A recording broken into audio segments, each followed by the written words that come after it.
राहु और केतु, ठीक है। राहु और केतु को याद करने से पहले या उनको पढ़ने से पहले हम अपने ईस्ट को याद कर लें, गणपति बप्पा को याद कर लें। आप लोग अपने ही मन में प्रणाम कर लें, क्योंकि उनके बगैर ये ज्योतिष का सफर नामुमकिन है, असंभव है। मैंने ये क्यों कहा? ये हर चीज के लिए जरूरी है कि जब, अच्छा आप लोग अपनी तरफ से माइक अपना म्यूट रखें, जिसको भी क्वेश्चन आंसर करना होगा वो हम लास्ट में आप सभी के क्वेश्चन आंसर्स में लूंगी। जिसकी भी क्वेरी होगी यहाँ पे, चाहे 53 हो या 100 हो या कितने भी लोग हो, आपके पास जिसकी भी क्वेरी होगी मैं राहु केतु से रिलेटेड वो क्वेरी जरूर लूंगी।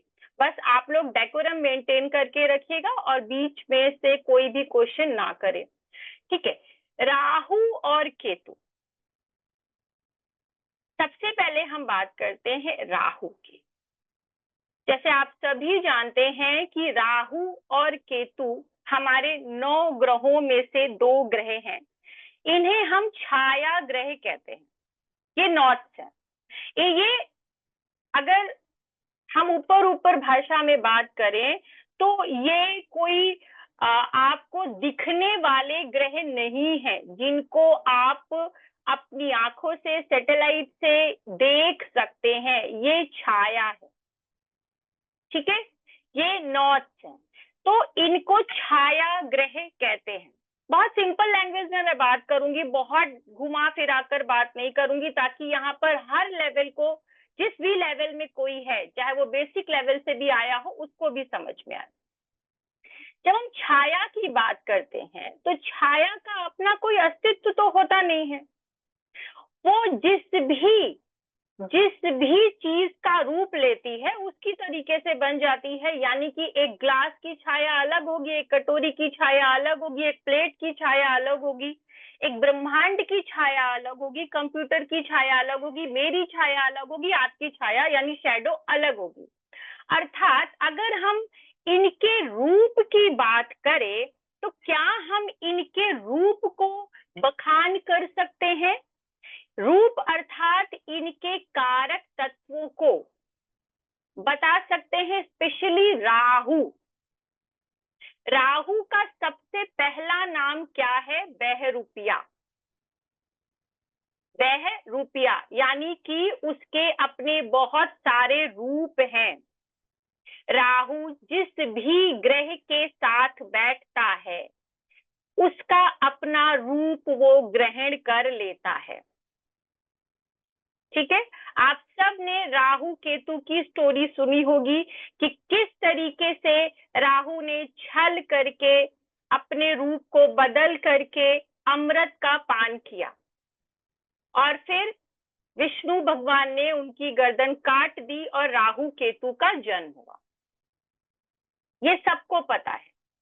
तो राहु के लिए अगर हम बात करते हैं यानी शैडो की बात करते हैं तो सबसे पहले आता है उसका बहरूपिया होना, यानी उसका अपना कोई रूप नहीं है। उसके बाद क्या आ जाएगा? उसके बाद आ जाएगा उसका छल। उसका छल यानी छल से किसी भी चीज को प्राप्त करना।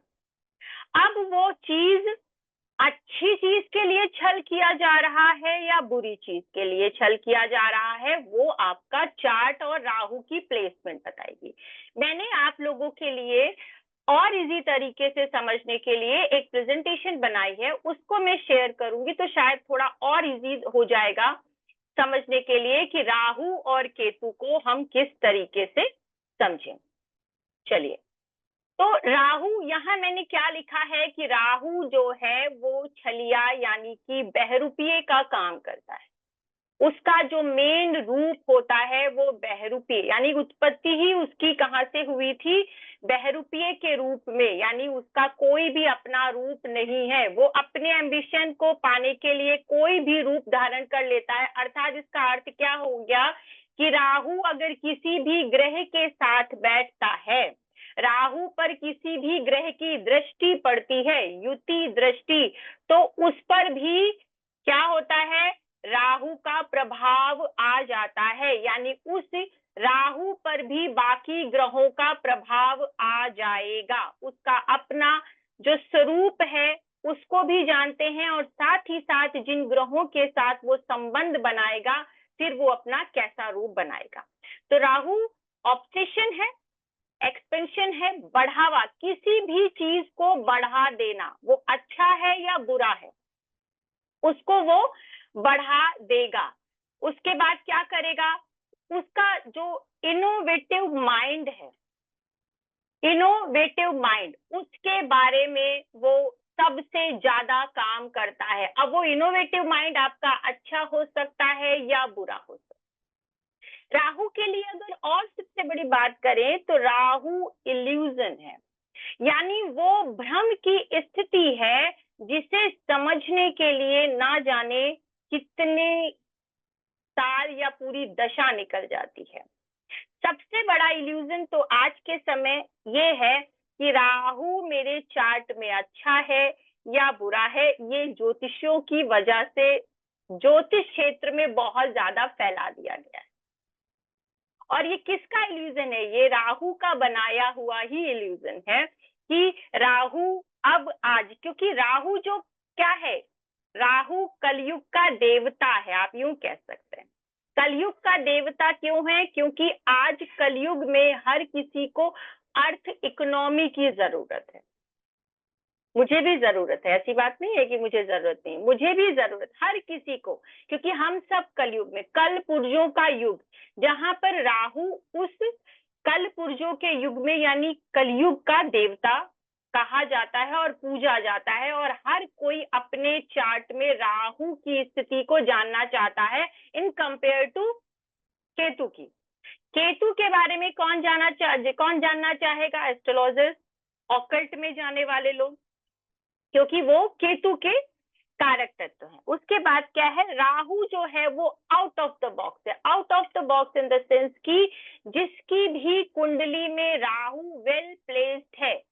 अब वेल प्लेस्ड का मतलब दोनों चीजें हैं, स्ट्रॉन्ग अच्छा राहु, गुड राहु, और स्ट्रॉन्ग बैड राहु।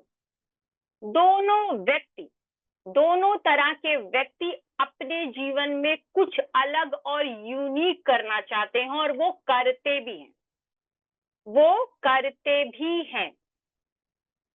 इसके बाद क्या है, ह्यूमन डिजास्टर्स, जो व्यक्ति इंसान के थ्रू किसी भी तरीके की आपदा आती है, जिसे आप कोविड के नाम से भी जान सकते हैं, वो राहु है, मैन मेड डिजास्टर, जो व्यक्ति के ह्यूमन बीइंग की वजह से आता है। डिससेटिस्फेक्शन, कभी भी इच्छाओं की पूर्ति ना होना, एक चीज को पाने के बाद अगर आपने वो चीज पा ली, उसके बाद आपकी दूसरी चीज को पाने की इच्छा, तीव्र इच्छा।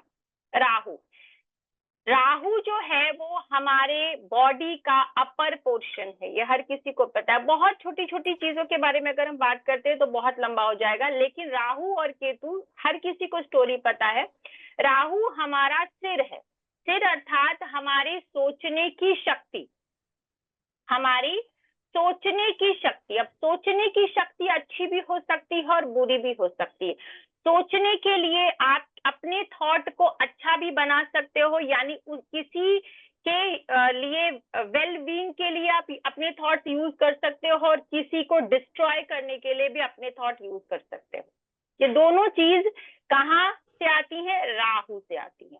राहु सिर्फ बुरा ही नहीं है, राहु सिर्फ आपको पैसे का ऑब्सेशन ही नहीं देता, राहु आपको वो सारे ऑब्सेशन देता है जिसमें आप गहराई से उतर जाना चाहते हो। क्योंकि जब हम किसी भी कर्म को करने की कोशिश करते हैं तो सबसे पहले हमारा थॉट आता है, उस थॉट पर हम काम करते हैं। जितना स्ट्रॉन्ग तरीके से हम अपने थॉट पर काम करेंगे, यानी हमारा ऑब्सेशन बढ़ता जाएगा। हमारी हंगर, क्योंकि राहु जो है वो खाना जानता है, लेकिन उसकी भूख खत्म हुई या नहीं खत्म हुई ये राहु को नहीं पता है, क्योंकि उसके पास सिर्फ स्थिर है, धड़ केतु के पास। तो जब आपकी हंगर किसी भी चीज को लेकर के बढ़ती चली जाती है, आपको पता चलता है कि वो राहु आपका वेल प्लेस्ड है या नहीं। अब वो हंगर अच्छी भी हो सकती है और बुरी भी हो सकती है। किसी भी चीज को पाने का ऑब्सेशन अच्छा भी हो सकता है, बुरा भी हो सकता है। राहु स्टबर्ननेस है, जिद्दीपना है, जिद्दीपना, किसी भी चीज को पा लेने का जुनून या जिद्दीपना। अब उसके साथ ये कुछ अच्छे फेजेस हैं। अब बुरे फेजेस में क्या है? बुरे फेजेस में है कि ये एक कपटी भी है। अगर आपको राहु, अगर मैं इन शॉर्ट में बोलूं, अगर आपको राहु को बहुत अच्छे से समझना है, सिर्फ और सिर्फ राहु की उत्पत्ति समझ लीजिए कि राहु ने किस तरीके से चालाकी से अमृत को चखने की कोशिश करी और कितना विकेट माइंडेड व्यक्ति था वो, या व्यक्ति तो नहीं कहेंगे, राक्षस था, कि उसने देवताओं के कतार में बैठ करके, और कितना साहस था, बाहुबल, महान प्रताप, जिसे हरि विष्णु का भी डर नहीं था, किसी का भी डर ना होना, इल्यूजन बना देना, आउट ऑफ द बॉक्स सोचना, किसी की भी इतनी हिम्मत नहीं थी कि देवताओं की कतार में जाकर के अमृत पान करे।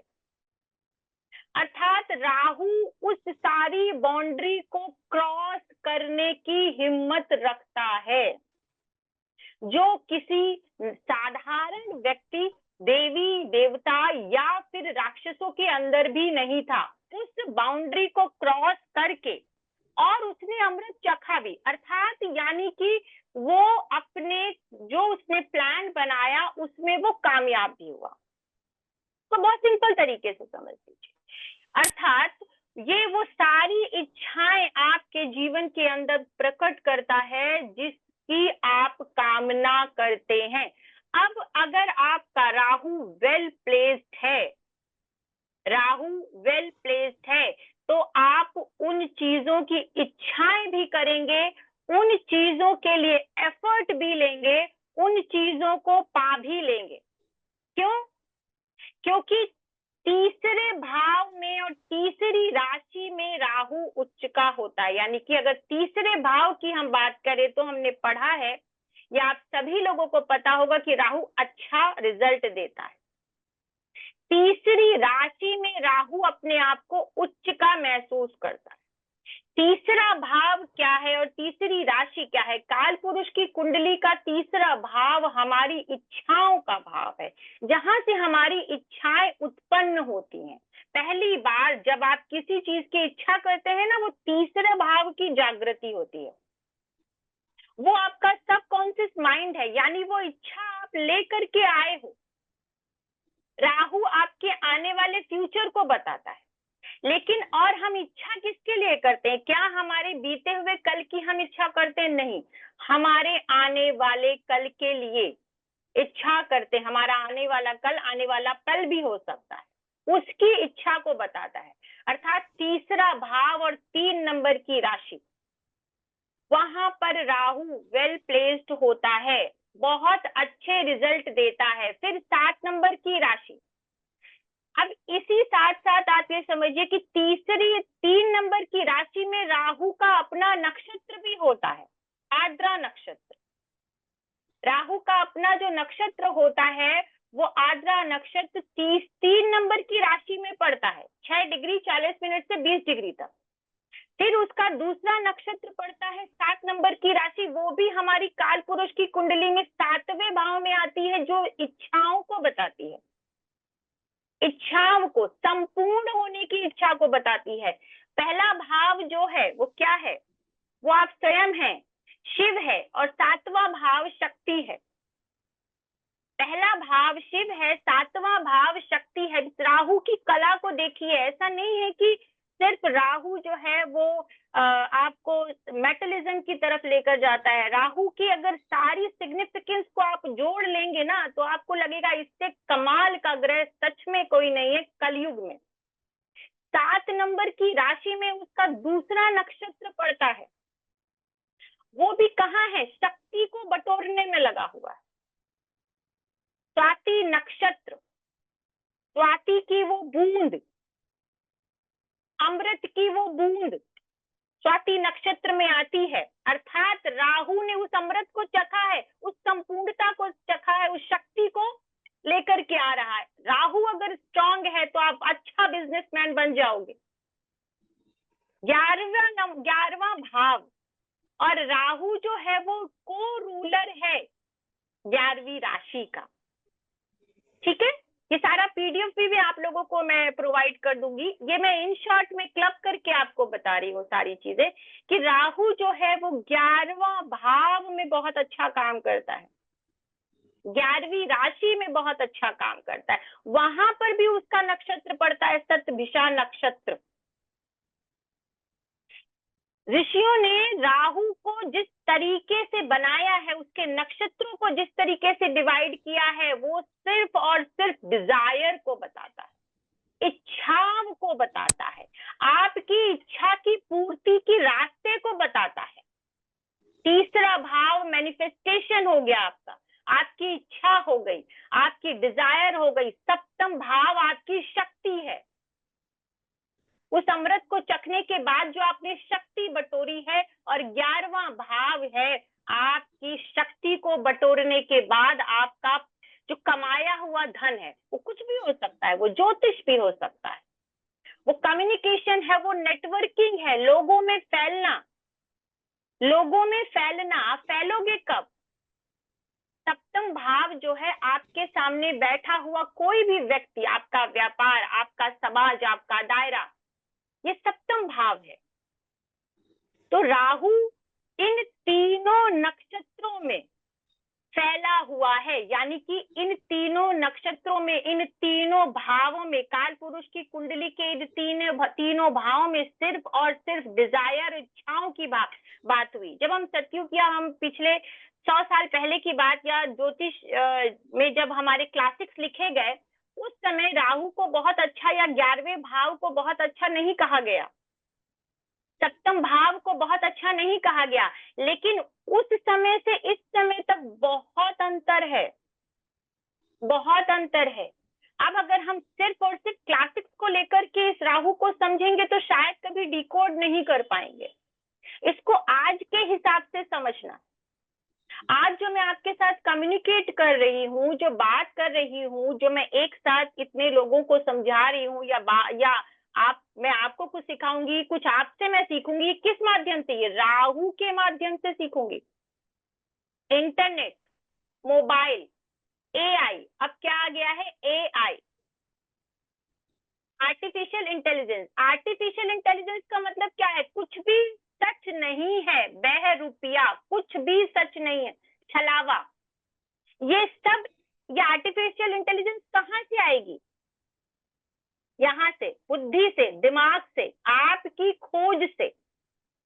अच्छा, इसके साथ साथ अगर इन सारी चीजों, वो सारी की सारी चीजें, fame, defame, money, loss, rich, poverty, एक बात समझिएगा, जो चीज, जो ग्रह हमें कोई चीज दे रहा है, मान लीजिए वो हमें इल्यूजन दे रहा है, भ्रम दे रहा है, तो क्या वही ग्रह हमें भ्रम से बाहर नहीं निकालेगा? उसी ग्रह का काम है, जैसे मंगल का काम है शक्ति देना, तो मंगल ही शक्ति विहीन भी करता है। अर्थात अगर मंगल आपका सही नहीं है तो आप शक्ति विहीन है, आपके अंदर फिजिकल एनर्जी कम है। मंगल अगर अच्छा नहीं है तो फिजिकल एनर्जी कम है, और मंगल अच्छा है तो फिजिकल एनर्जी अच्छी है। ऐसे ही राहु, अगर आपका राहु अच्छा है तो यही राहु आपको इल्यूजन से बाहर निकालेगा, यही राहु आपको मेटलिज्म से बाहर निकालेगा, यही राहु आपको out of the box thinking देगा, इनोवेटिव बनाएगा, आपको वो फैलाव देगा। अब जैसे मैंने पहले ही कहा, ऑब्सेशन, ऑब्सेशन आपको सही चीज का ऑब्सेशन देगा, वरना यही आपको ड्रग्स एडिक्ट भी बना देगा, एल्कोहलिक बना देगा। राहु इज स्मोकर बना देगा, ऐसी चीजें। अब आज हम वेब हब की बात करते हैं। अगर वेब हब की बात करें, सबसे बड़ा क्राइम भी वही हो रहा है, लॉसेस भी वही हो रहे हैं और आपको गेन्स भी वही हो रहे हैं। और तो अगर आपका राहु अच्छा नहीं है तो क्या करेंगे आप किसी और के मोबाइल में जाके हैकिंग करेंगे। हैकर भी दो तरीके हो जाएंगे, एक होगा जो गवर्नमेंट के लिए काम करेगा, देश के लिए काम करेगा, अच्छाई के लिए काम करेगा, एक होगा जो सेल्फ नीड के लिए, आपके अकाउंट के पैसे मेरे पास आ जाए, that is Rahu, shortcut.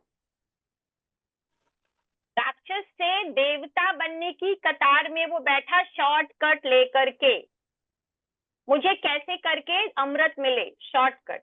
Rahu तीसरे भाव में होगा ना तो मेहनत नहीं करना चाहेगा, उसकी डिजायर बहुत सारी है, वहां वो अपनी बुद्धि का इस्तेमाल करेगा शॉर्टकट के लिए। मैं कैसे, किस तरीके से शॉर्टकट तरीके से अपने काम करूं और अपनी इच्छाओं की पूर्ति करूं। राहु आपको सोसाइटी में या तो बहुत ज्यादा नेम फेम दे देगा या सोसाइटी से कट कर देगा। राहु एक ऐसा प्लैनेट है जिसके दिमाग में वो सारे खुराफात हैं, यानी कि वो सारी क्रिएटिविटी है, वो सारी टेक्निकल नॉलेज है, तो ये आपको इंजीनियर भी बना सकता है। राहु बहुत एक एरी प्लैनेट है, राहु एरी प्लैनेट है, तो और हम इससे क्या देख सकते हैं, एयर से रिलेटेड जितनी भी चीजें हैं वो सब हम राहु से देख सकते हैं। हवा में बनने वाली, हवा में चलने वाली, वो सारी की सारी चीजें राहु के अंडर आती हैं, चाहे वो एरोप्लेन हो, पायलट हो, एयर होस्टेस हो, स्पेस में काम करने वाले लोग हो, यानी जो भी चीज हवा से है जुड़ी है, वायु से जुड़ी है, जैसे राहु 3, 7, 11 वायु, एयर है, ये एक जगह नहीं टिक के रहती। राहु वो ऊर्जा है जहां आप इसको बांध नहीं सकते, जैसे ही आपने राहु की ऊर्जा को बांधने की कोशिश करी, ये आपको इल्यूजन की तरफ ले जाना शुरू कर देगा, वो भ्रम की स्थिति फैलाएगा कि व्यक्ति खुद को डिस्ट्रॉय करने लगता है। राहु जब आपका खराब, अच्छा ये सारी चीजें तो वो हो गई जिसमें हम चार्ट में ये देखते हैं कि राहु हमें धन देगा, राहु हमें नेम देगा, फेम देगा, तो क्या राहु डिजीज भी दे सकता है? क्योंकि चार्ट में सिर्फ धन तो होता नहीं है, एक ह्यूमन बीइंग के चार्ट की हम बात करें तो व्यक्ति हमारे पास सिर्फ और सिर्फ धन की बात करने नहीं आता है, तो ये हमें बीमारियां किस तरीके की दे सकता है? ये आपके उन सारी बीमारियों को दे सकता है जितनी बीमारियों को आप जानते हैं। सबसे पहले तो ये आपको सेल्फ में अगर कुछ देता है तो वो ओसीडी दे देता है। जितने भी हाई क्लास के लोग रहेंगे, high class in the sense की जो मेंटली हाई क्लास क्रिएटिव लोग हैं, आप देखिएगा वो थोड़े बहुत सनकी होते हैं या कुछ ज्यादा ही सनकी होते हैं। क्यों होते हैं? क्या उनके अंदर क्रिएटिविटी की कमी है? क्या उनको ये नहीं पता है कि मुझे लोगों से कैसे बात करनी है? उनको सब कुछ पता है, उनको एक नॉर्मल व्यक्ति से कहीं ज्यादा नॉलेज है, उसके बावजूद भी उनकी वो सनक क्यों होती है? क्योंकि वो अपने राहु का, अपने माइंड का जरूरत से ज्यादा इस्तेमाल कर रहे होते हैं। जब आपका राहु जरूरत से ज्यादा स्ट्रांग होता है ना, तो भी आपको ओसीडी की प्रॉब्लम होती है। इसको ऐसे क्यों रखा, उसको वैसे क्यों रखा, इसने मेरे बात में बीच में क्यों बोल दिया, यानी वो सनक जो आपको यहां से आपके दिमाग से निकलती। राहु के बारे में और बात करेंगे, उससे पहले ये समझिए कि राहु, मैंने अभी बताया कि 3 नंबर की राशि में एग्जॉल्टेड होता है, कई लोग 2 नंबर की राशि में भी उसको एग्जॉल्टेशन में मानते हैं। तो अगर 2 नंबर की राशि में भी आप एग्जॉल्टेशन में लेते हो, लेकिन राहु का जो बेस्ट रिजल्ट आपको एग्जॉल्टेशन का दिखेगा वो आर्द्रा नक्षत्र का दिखेगा, क्योंकि उसका स्वयं का नक्षत्र होता है। तो 3 नंबर की राशि और 6 नंबर की राशि को वो स्वयं की राशि मानता है। 3 नंबर की राशि में एग्जॉल्टेड होता है, 6 नंबर की राशि को स्वयं की राशि मानता है। 11 नंबर यानी 11 नंबर की राशि का वो को रूलर होता है। इसका इसका मैथमेटिक्स समझिए। जब हम काल पुरुष की कुंडली में 3 और 9 का कॉम्बिनेशन देखते हैं, 3 और 9 का एक्सिस देखते हैं, तो एक तरफ बुध आता है, एक तरफ गुरु आता है। जहां केतु बैठता है, जहां केतु का एग्जॉल्टेशन होता है, वहां गुरु आता है, और जहां राहु का एग्जॉल्टेशन होता है वहां बुध आता है। अर्थात राहु को कंट्रोल करने के लिए आपको बुद्धि की आवश्यकता है। अगर राहु, मान लीजिए कि आपकी राहु की दशा आ गई और राहु आपका एग्जॉल्टेड बैठा है, तो राहु का आप सही इस्तेमाल कर पाएंगे जब तक आपके चार्ट में बुध सही नहीं है। इस बात से कितने लोग एग्री हैं? आप लोग हैंड रेस कर सकते हैं, मैसेज करके, टाइप करके जवाब दे सकते हैं। क्योंकि अगर आपको ये छोटी छोटी चीज समझ में नहीं आई ना, तो राहु को डिकोड करना सिर्फ इतना ही नहीं कि राहु कौन सी राशि में बैठा है, कौन देख रहा है, इसके डेप्थ में जाना पड़ेगा। 3 नंबर में कौन आता है? 3 नंबर में आता है बुध। 6 नंबर की राशि और छठे भाव में राहु को अच्छा बोलते हैं, 12वें भाव में केतु को मोक्ष कारक बोलते हैं, तो छठे भाव में राहु को अच्छा क्यों बोलते हैं? अगेन बुध। शत्रुओं से, ऋण से, रोग से आप कब निकलोगे? जब आप अपनी बुद्धि का इस्तेमाल करोगे। और ये कैसे कर पाओगे? जब आपका बुध यानी राहु जहां खुद कंफर्टेबल फील कर रहा है, खुद उसका घर है, वो सही नहीं है, भले ही वो चार्ट में आपके एग्जॉल्टेड बैठा हो। राहु यानी कि इसको इस तरीके से आप समझ सकते हैं कि राहु की दशा में आप राहु का सही इस्तेमाल करोगे या नहीं करोगे। कितने लोगों की राहु की दशाएं आपको देखने को मिलेंगी? क्या सब करोड़पति बन जाएंगे? क्या सब अरबपति बन जाएंगे? सब मल्टी मिलियनर बन जाएंगे? नहीं बनेंगे। मल्टी मिलियनर बनने का काम सिर्फ राहु का नहीं है, मल्टी मिलियनर बनने और बनाने का काम पूरी कुंडली का है, पूरी कुंडली का है, उसमें बनने वाले योगों का है। लेकिन राहु क्या है? राहु जिस भी भाव में बैठता है, मैं यहाँ आप लोगों को एक एक भाव नहीं बताऊंगी, क्योंकि अगर आप लोग बोलोगे तो मैं कल की क्लास में बता भी दूंगी, लेकिन अभी हम ये बात करेंगे कि राहु जिस भाव में बैठता है उस भाव से रिलेटेड आपको ऑब्सेशन दे देगा। आप हर किसी ने उस भाव को अगर नोटिस किया होगा तो वो आपको ऑब्सेशन दे देगा। एक सेल्फ रिस्पेक्ट भी कह सकते हैं या ईगो भी कह सकते हैं, उस भाव से रिलेटेड। अगर राहु आपके फर्स्ट हाउस में बैठा है तो आपको सेल्फ लव दे देगा, और वो सेल्फ लव कैसा हो जाएगा? मैं और मुझसे बड़ा कोई नहीं है, मुझे सब कुछ पता है, मैं ये करके देख चुका हूं। राहु, अच्छा, राहु सिर्फ फ्यूचर की बात नहीं करता। फ्यूचर आप कब कैसा बनाते हो? जैसा आपका पास्ट में एक्सपीरियंस होता है। आप फ्यूचर को किस तरीके से बिल्ड करते हो? जिस तरीके से आपका पास्ट का एक्सपीरियंस होता है। आप अगर लग्न में राहु बैठा है तो आपको एक तो सेल्फ ऑब्सेशन इतना ज्यादा दे देगा कि मैं से आगे व्यक्ति निकल नहीं पाएगा। और ये मैं खुद को बनाने के लिए है या खुद को बिगाड़ने के लिए, ये तो राशि देखेंगे, उस राशि का लॉर्ड देखेंगे। लेकिन राहु जिस भाव में बैठेगा उस भाव से रिलेटेड आपको वो कहते ना, एक पागलपन जैसा आप बर्ताव करोगे। सिर्फ सूर्य की बात अगर हम लग्न में करते हैं तो आपको ईगो देता है, लेकिन जब राहु बैठता है ना लग्न में, तब ईगो नहीं देता। तब आपको लगता है कि मैं राजा से भी बड़ा हूं, मैं हरि से भी बड़ा हूं, हरि मेरा क्या बिगाड़ लेंगे, क्या कर लेंगे? जो इस दुनिया को चला रहे हैं मैं उससे बड़ा।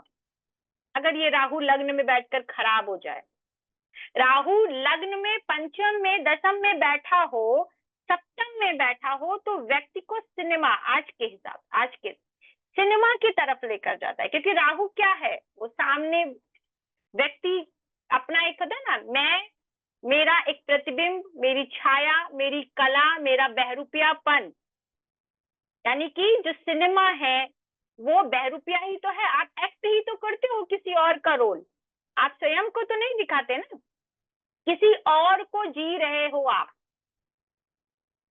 तो वो बहरूपिये के सारे काम, एक्ट के सारे काम दूसरे भाव में बैठ जाए तो क्या होगा, व्यक्ति को पैसे का ऑब्सेशन दे देगा। व्यक्ति कितना भी बोले, कितना भी कोई कुछ क्यों ना बोले कि मैं, पैसा तो क्या है, पैसे से कुछ नहीं होता, मैंने बहुत पैसा कमा लिया, अगर दूसरे भाव में राहु बैठा है वो आपको धन का ऑब्सेशन नहीं छोड़ने देगा। ये आपको पता है और उस व्यक्ति विशेष को पता है। दुनिया को वो कुछ भी दिखाए, बिकॉज राहु इस छलावा। चतुर्थ भाव में बैठा है तो आपको आपके मदर के प्रति ऑब्सेशन हो जाएगा। चौथा भाव आपका ड्राइंग रूम है। अगर राहु चौथे भाव में अच्छा बैठा होगा तो आप किसी भी, अगर किसी की कुंडली में चौथे भाव में राहु है, क्योंकि राहु क्या है, प्रेजेंटेशन है, दिखावा है। आप उसके घर के ड्राइंग रूम को देख लीजिए, आपको पता चल जाएगा राहु अच्छा है या बुरा है। रूम में भले ही पुराने कर्टन क्यों ना लगे हों, ड्राइंग रूम वेल स्टेब्लिश करके रखेगा, भले ही वो रेंटेड हो, एक कमरा हो, लेकिन वो प्रेजेंट करेगा, this is me, this is मैं, ये मैं हूं। इससे आपको पता चलेगा चतुर्थ भाव में बैठा हुआ राहु आपके मेंटल लेवल को किस तरीके से, कहते हैं चतुर्थ में बैठा हुआ राहु होगा तो आप राहु के कंट्रोल में होंगे, नहीं। राहु अच्छा भी है, बुरा भी है। आपकी कुंडली में, आपके चार्ट में कैसा काम कर रहा है, पंचम भाव में राहु, बुद्धि, प्रेम, शिक्षा, एजुकेशन, मंत्र। राहु पंचम भाव में आपको वो शार्प इंटेलिजेंस देता है ना, वो शार्प इंटेलिजेंस की आप उसकी बुद्धि का कोई, कहते हैं ना, पकड़ नहीं पाता उसको, इतना टेक्निकल माइंड होता है। मरकरी राहु का कॉम्बिनेशन हो जाए तो फोटोजेनिक मेमोरी हो जाती है, फोटोग्राफिक। इंसान देख के, कई बच्चों को आपने देखा होगा, उन्होंने देखा और उनको लर्न हो गया।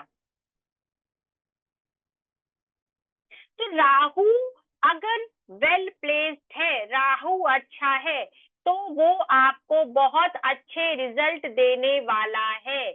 और अगर राहु अच्छा नहीं है, हम इस पे भी बात करेंगे कि राहु अच्छा कब होता है, बुरा कब होता है, या कोई भी ग्रह कब अच्छा और बुरा होता है। तो राहु कब अच्छा है और कब बुरा है, क्योंकि राहु आपको दोनों तरह के ऑब्सेशन देगा, दोनों तरह के इल्यूजन देगा। सिगरेट पीने में मजा आता है, ठीक है, सिगरेट पीने में मजा आता है, ये भ्रम की स्थिति है, नशा है। लेकिन राहु क्या कराएगा, सिगरेट पिलाएगा, नशे में डालेगा, फिर उसी इल्यूजन से आपको बाहर भी निकालेगा, उसी इल्यूजन से आपको बाहर भी निकालेगा। ये भी काम राहु का ही है। मैंने क्या बोला, आपको जो ग्रह जिस स्थिति में डालेगा वही निकालेगा, कोई और नहीं निकाल सकता। जब आप अपने को किसी ऐसी सिचुएशन में डाल देते हैं जो आपके लिए फेवरेबल नहीं है, तो क्या दूसरा व्यक्ति आपको निकालने आता है? नहीं। आप तब तक नहीं निकल सकते जब तक आप स्वयं कोशिश नहीं कर रहे हैं, फिर वो चाहे कोई और क्यों ना हो। बेनिफिक और मैलेफिक इन्फ्लुएंस का मतलब यही हो जाता है कि अगर आप तो चाहते हैं निकलना, लेकिन मैलेफिक लोगों का साथ है तो आप निकल नहीं पाएंगे और घुसते चले जाएंगे। बेनिफिक लोगों का साथ है, बेनिफिक लोगों का साथ यानी कि शुभ ग्रहों का साथ है, तो आप उसको चखोगे जरूर। राहु की दशा अंतर दशा है और व्यक्ति कहे कि नहीं मैं राहु के प्रभाव से निकल आया हूं, चाहे वो संत ही क्यों ना हो, ये महा-झूठ है। आपको इन्फ्लुएंस जरूर आएगा। अब आप उस इन्फ्लुएंस में गिरफ्त होगे या उससे बाहर, उस इल्यूजन कहते हैं ना, उस चक्र में फंसोगे, देखोगे, जाओगे और उस चक्र को भेद करके आ जाओगे। अगर राहु अच्छा है तो पंचम भाव में अगर बैठा है राहु, पंचमेश की स्थिति अच्छी है, बुध की स्थिति अच्छी है, तो व्यक्ति बहुत ज्यादा कहते हैं ना कलाकार व्यक्ति होता है किसी भी फील्ड में, artistic. This is the house of your creativity. Creativity किसी भी फील्ड में हो सकती है, आपको किसी भी चीज को ग्रहण करने की, क्योंकि राहु क्या है, ग्रहण करना जानता है, उसको नहीं पता कि मेरा पेट भरा या नहीं भरा। तो पंचम में बैठा राहु आपको इतनी नॉलेज दे देगा, इतनी नॉलेज दे देगा, यहाँ पर आप खाली उसको उसकी प्लेसमेंट देख लीजिए, फिर आप उस बच्चे से जितनी जो चाहे एक्सपेक्ट कर लीजिए। और यही बैठा हुआ राहु अगर गड़बड़ है, मैलेफिक के इन्फ्लुएंस में है, छठे आठवें के इन्फ्लुएंस में है, 12वें के इन्फ्लुएंस में है, तो ये राहु सत्यानाश कर देगा। क्यों? क्योंकि सत्यानाश करता कौन है? सबसे पहले क्या होता है? थॉट, तीसरा भाव बुद्धि, तब एक्शन आता है। एक्शन कैसे आएगा? सबसे पहले क्या हाथ चले जाएंगे? नहीं। क्या अगर हमको ड्रग्स के को लेना है तो क्या हम सीधे जाएंगे और बिना किसी थॉट प्रोसेस के और ड्रग डीलर को या व्हाटएवर जो भी है अल्कोहल को कंज्यूम कर लेंगे? नहीं, पहले थॉट आएगा, देखते हैं कैसा लगेगा। तो इसीलिए तीसरा भाव, तीसरी राशि और बुध को देखना, मरकरी को देखना, it's very important in the chart की राहु ये आपको किस तरीके से आपके जीवन की ग्रोथ को लेकर जाएगा। यूजुअली राहु की एडी अच्छी नहीं होती, यूजुअली राहु की अंतर दशा अच्छी नहीं होती। आप राहु की दशा किसी के जीवन में आई हो या नहीं आई हो, यहाँ पे 73 लोग हैं, मुझे मिलाकर के 73, तो किसी के जीवन में राहु की दशा आ गई होगी, किसी की चल रही होगी, लेकिन अंतर दशा हर किसी के जीवन में आई। ऐसा कोई नहीं है जिसके जीवन में अंतर दशा नहीं आई। आप सब खाली उस अंतर दशा को याद करिए कि उस अंतर दशा में क्या आप राहु के इफेक्ट से, उसके प्रभाव से अछूते रह गए थे? पॉसिबल ही नहीं है, पॉसिबल ही नहीं है। कोई ये कह दे कि नहीं मैं उसके इन्फ्लुएंस में नहीं आया, राहु का काम ही यही है।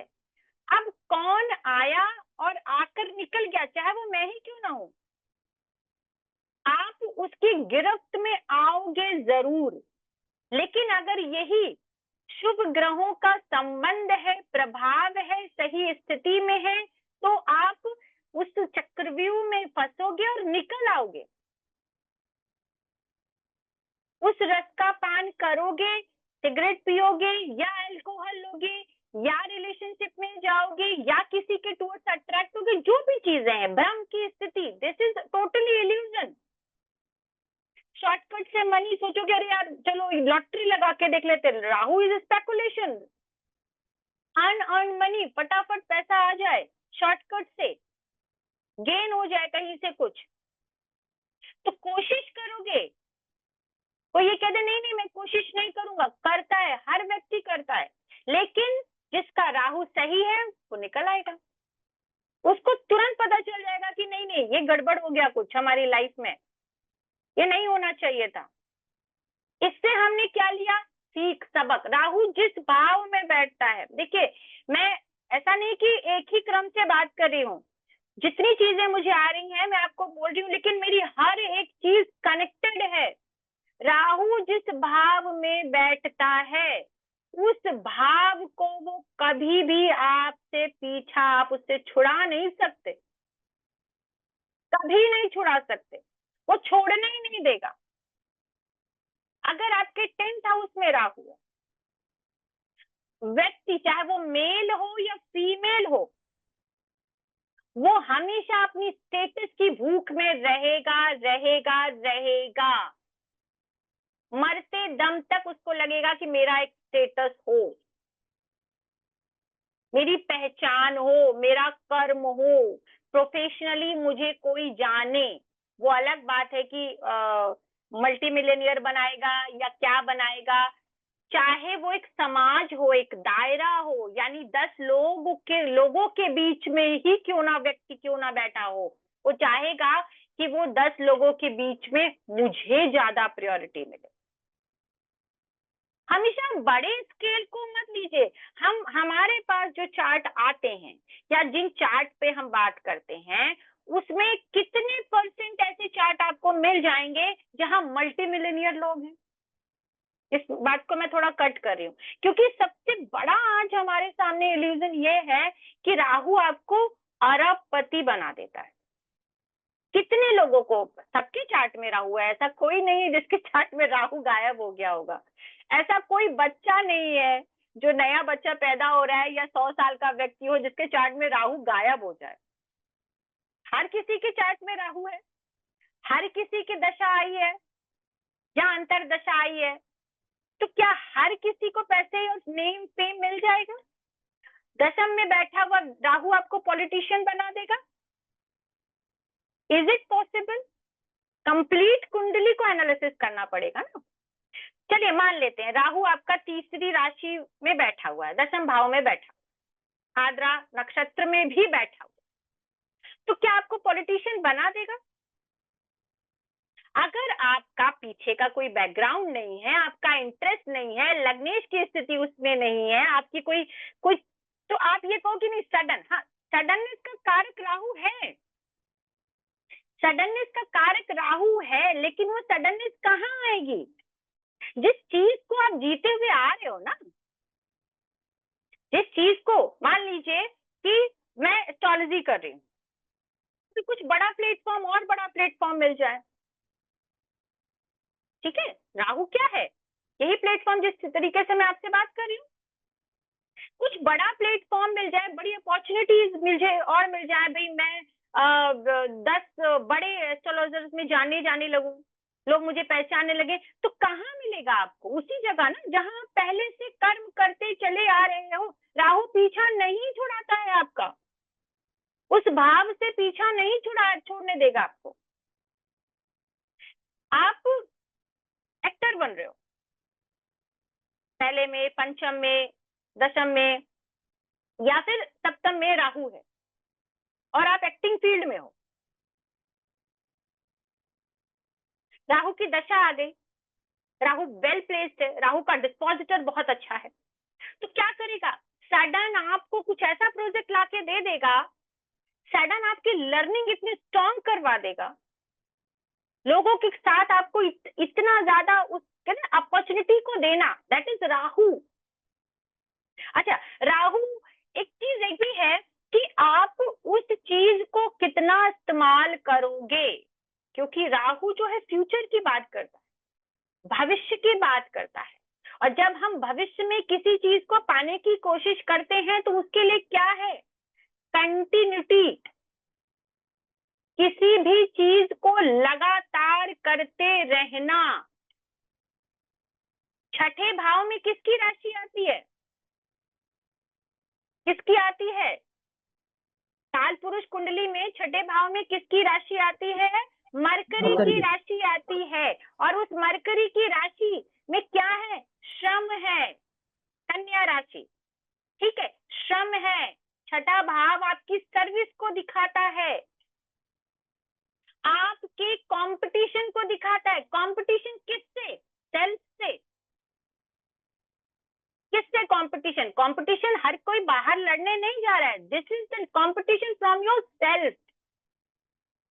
आपके सारे के सारे जो आपके कहते हैं ना, आपके अंदर की जितनी पाप भरी चीजें हैं, वो सारी चीजों से आपको कॉम्पिटिट करके आगे निकलना है। शत्रुओं से तो आप तब लड़ोगे जब आप खुद से लड़ना जानते हो। जब आपको खुद से लड़ना नहीं आएगा, तब आपको कैसे आप किसी और को डिफीट कर पाओगे? गेन तो आपको तब होगा, 7 नंबर की राशि सप्तम भाव में, उसका जैसे मैंने बताया आपको स्वाति नक्षत्र आता है। व्यापार तो आप तब करोगे जब आप खुद से लड़के तैयार होगे। गेन तो आपको तब मिलेगा जब आपको व्यापार करने के बारे में बुद्धि भी हो, कला भी हो, थॉट भी हो, विचार भी हो। तो ऐसा नहीं है कि राहु सिर्फ और सिर्फ, जिसकी भी राहु कुंडली में राहु है, क्योंकि हर मोस्टली जितनी भी प्रिडिक्शंस आती हैं, जितने भी चार्ट्स आते हैं, लोग मेरी राहु की दशा आ रही है। मैं आपको ये भी बताऊंगी कि कहाँ पे राहु बहुत अच्छा काम करेगा। मेरी राहु की दशा आ रही है, क्या ये धन देगा? अब व्यक्ति धन के बारे में ही क्यों बात कर रहा है? कोई ये नहीं कहता कि स्टेटस देगा। हो सकता है कि आपको वो स्टेटस दे दे, धन ना दे। अगर वो धन भाव से संबंध ही नहीं बना रहा है, अगर वो धन भावों से संबंध ही नहीं बना रहा है, तो क्या राहु आपको पैसा दे देगा? यस और नो? नहीं ना, नहीं देगा। तो सिर्फ राहु आपको मल्टी मिलियनर बना देगा, ये नहीं कहा जा सकता। राहु आपके जीवन में अपने जो उसके कारक तत्व हैं उनको लेकर आएगा, अच्छे से लेकर आएगा या बुरे से लेकर आएगा, ये हम चार्ट को एनालिसिस करके देखेंगे, तब पता चलेगा। तो राहु की सिचुएशन, और कैसे हम अब आ जाते हैं नेक्स्ट पॉइंट पे कि राहु को देखे कैसे। अच्छा, हमने 5 तक बात कर ली, छठे की भी बात कर ली कि छठे में अगर राहु हो तो क्या करता है, आपको शत्रुहंता बनाता है। उसको कुछ लेना देना नहीं है, उसको कोई एथिक्स वैल्यूज नहीं है, उसको जीतना है, उसको जीतना है। कैसे भी साम दाम दंड भेद कैसे भी करके उसे जीतना है, वो जीतेगा। इसलिए छठे में राहु अच्छा होता है। छठे भाव में एक बात समझ लीजिए, आज के युग के हिसाब से बता रही हूं मैं, क्लासिक्स के बारे में नहीं बता रही हूँ। छठे भाव में अगर शुभ ग्रह हैं तो आप ये समझ लीजिए ये अच्छे नहीं है। ये इसको ऐसे समझ लीजिए कि बेशकीमती नग कचरे में पड़े हैं, बेशकीमती, जिनकी कोई कीमत नहीं है, मतलब आप कीमत उसकी लगा ही नहीं सकते, वो कचरे में पड़े। क्योंकि छठा भाव जितना स्ट्रांग होता है, आपको ऋण के लिए स्ट्रांग होने की जरूरत है, शत्रु के लिए स्ट्रांग होने की जरूरत है, कंपटीशन के लिए स्ट्रांग होने की जरूरत है, और बीमारी के लिए भी स्ट्रांग होने की जरूरत है। आज के युग में कोई बीमारियां कम नहीं है। राहु कैंसर जैसी बीमारियां देता है, कैंसर जैसी। राहु शनि छठे से अगर संबंध बना लें, षष्ठे से संबंध बना ले, ये आपको कैंसर दे देगा, क्योंकि उसका काम है एक्सपेंशन करना, बढ़ाना। अब ये अच्छा देगा, अच्छा ये आपको पैसा भी देगा, नौकरी भी देगा, काम भी देगा, ऐसा नहीं कि पैसा नहीं देगा। ये दूसरे भाव में बैठा हो, दूसरे भाव में बैठा हो तो राहु आपको धन देगा। दूसरा भाव क्या होता है, मारक होता है। इतना बेसिक एस्ट्रोलॉजी तो हर किसी को आती ही होगी मेरे हिसाब से। अगर कोई है ऐसा जिसे बेसिक एस्ट्रोलॉजी नहीं आती है तो वो यहाँ लिख सकता है। तो राहु दूसरे भाव में मारक हो जाता है, या राहु अगर दूसरे लॉर्ड के साथ बैठा है तो भी मारक का इंफ्लुएंस ले लेगा। राहु जिसके साथ बैठता है, जिसकी राहु पर जिसकी दृष्टि पड़ती है, उसका वो रूप ग्रहण कर लेता है, उसका प्रभाव उसके अंदर आ जाता है, वो छाया है। अगर वो पंचमेश के साथ बैठेगा तो पंचम जैसा व्यवहार करने लगेगा, पंचमेश के जैसा व्यवहार करने लगेगा। लग्नेश के साथ बैठेगा तो लग्नेश, नवमेश के साथ बैठेगा तो नवमेश। और अगर दूसरे भाव में मारक मार्केश के साथ बैठा है या मार्केश उससे संबंध बना रहा है, तो क्या राहु मार्केश जैसा काम नहीं करेगा? तो राहु दोनों काम करेगा, फिर आपको धन भी देगा और ऐसी बीमारी देगा जिसका आप पता नहीं लगा पाएंगे कि राहु में। अच्छा, एक चीज और, जो चीजें निकलती जाएंगी मैं बोलती, ये कहीं लिखा नहीं है, ये सब मेरे दिमाग में स्टोर है। तो राहु में अगर आपको बीमारी हो जाए ना, तो जल्दी तो पहले पता नहीं चलेगी, क्योंकि राहु की दशा कितने साल की होती है? 18 साल की होती है। लंबी दशा है, लंबा चलने वाला ग्रह।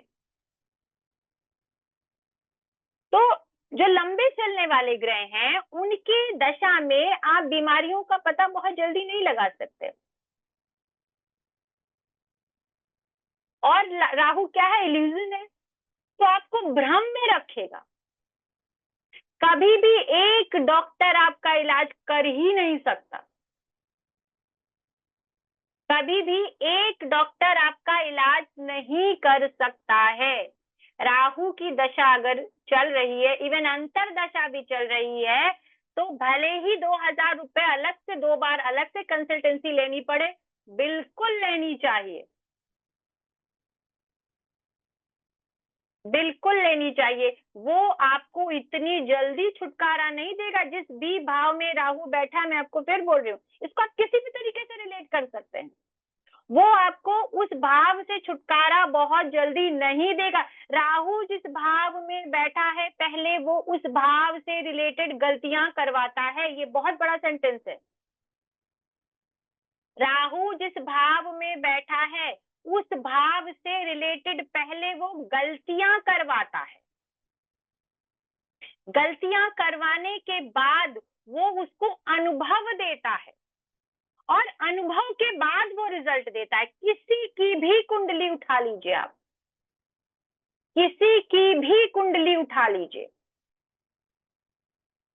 क्योंकि अगर राहु जहां बैठा है वहां आप केतु और इमोशन की बात करेंगे ना, राहु आपको रिजल्ट नहीं देगा। राहु प्रैक्टिकल बातों के लिए यूज होता है, क्योंकि दिमाग जो है, दिमाग आपके इमोशन से बहुत परे है, और राहु का जो पूरा अस्तित्व है वो आपके दिमाग में ही, आपके सिर में है। उसका इमोशन से कोई लेना देना नहीं, उसको सिर्फ और सिर्फ अपनी चीज चाहिए, उस भाव से रिलेटेड चीज चाहिए जिस पर उसका अधिकार है। वहां आपसे पहले वो गलतियां करवाएगा, उसके लिए उस भाव से रिलेटेड मेहनत करवाएगा, देखेगा। ऐसा नहीं कि राहु आपको दे देगा, उस भाव से रिलेटेड मेहनत करवाएगा, उसके बाद आपको रिजल्ट देगा। राहु से पहले दशा किसकी आती है? मंगल, मंगल की। मंगल क्या है? एनर्जी है आपकी, टेक्निकल माइंड है, आपके एफर्ट्स हैं, करेज है, एफर्ट्स हैं। राहु आपको तब रिजल्ट देगा, ये आप एक और स्टेटमेंट लिख लीजिए, राहु आपको तब रिजल्ट देगा जब आप मंगल की दशा में घसे हैं। सडन रिजल्ट नहीं देता है। लॉटरी अगर सडन लगती है तो उसके पैसे बहुत जल्दी खर्च भी होते हैं। अब ये जो राहु की दशा आने वाली है, ये डिसाइड करेगा मंगल कि राहु जो आपको देगा वो लॉन्ग लाइफ होगा या फिर वो टेम्परेरी है या परमानेंट है। इस बात को समझिएगा, मंगल हमारी एफर्ट को बताता है, मंगल हमारे एफर्ट को बताता है। मंगल की दशा में आपने किसी भी चीज को, किसी भी लर्निंग को, किसी भी कला को, सेल्फ के लिए भी जितना भी काम किया है, उसका रिजल्ट आपको राहु की दशा में दिखेगा, और लोग कहेंगे वाह, अचानक से कुछ हो गया। अचानक से आपको रिजल्ट मिलना शुरू होगा। और जो मंगल की दशा में सही से अपने कर्मों का निर्वाह नहीं करता है, काल पुरुष की कुंडली में पहला और 8वां भाव मंगल गमन करता है, सेल्फ पे काम और deep transformation, that is Mangal transformation. यानी आपने मंगल की दशा में इतना अपने आप को ट्रांसफॉर्म कर लिया है इन अ पॉजिटिव वे कि अब आप कुछ भी आएगा उसको एक्सेप्ट करने के लिए, उसको रिसीव करने के लिए खड़े हो। और अगर आपने मंगल की दशा को सही तरीके से इस्तेमाल नहीं किया है तो ये राहु आपको देगा जरूर, क्योंकि उसने अगर प्रॉमिस किया है, चार्ट में प्रॉमिस बना है, तो वो आपको देगा। लेकिन ये राहु राहु में रहते रहते क्या ले लेगा? इसके ठीक बाद किसकी दशा आती है?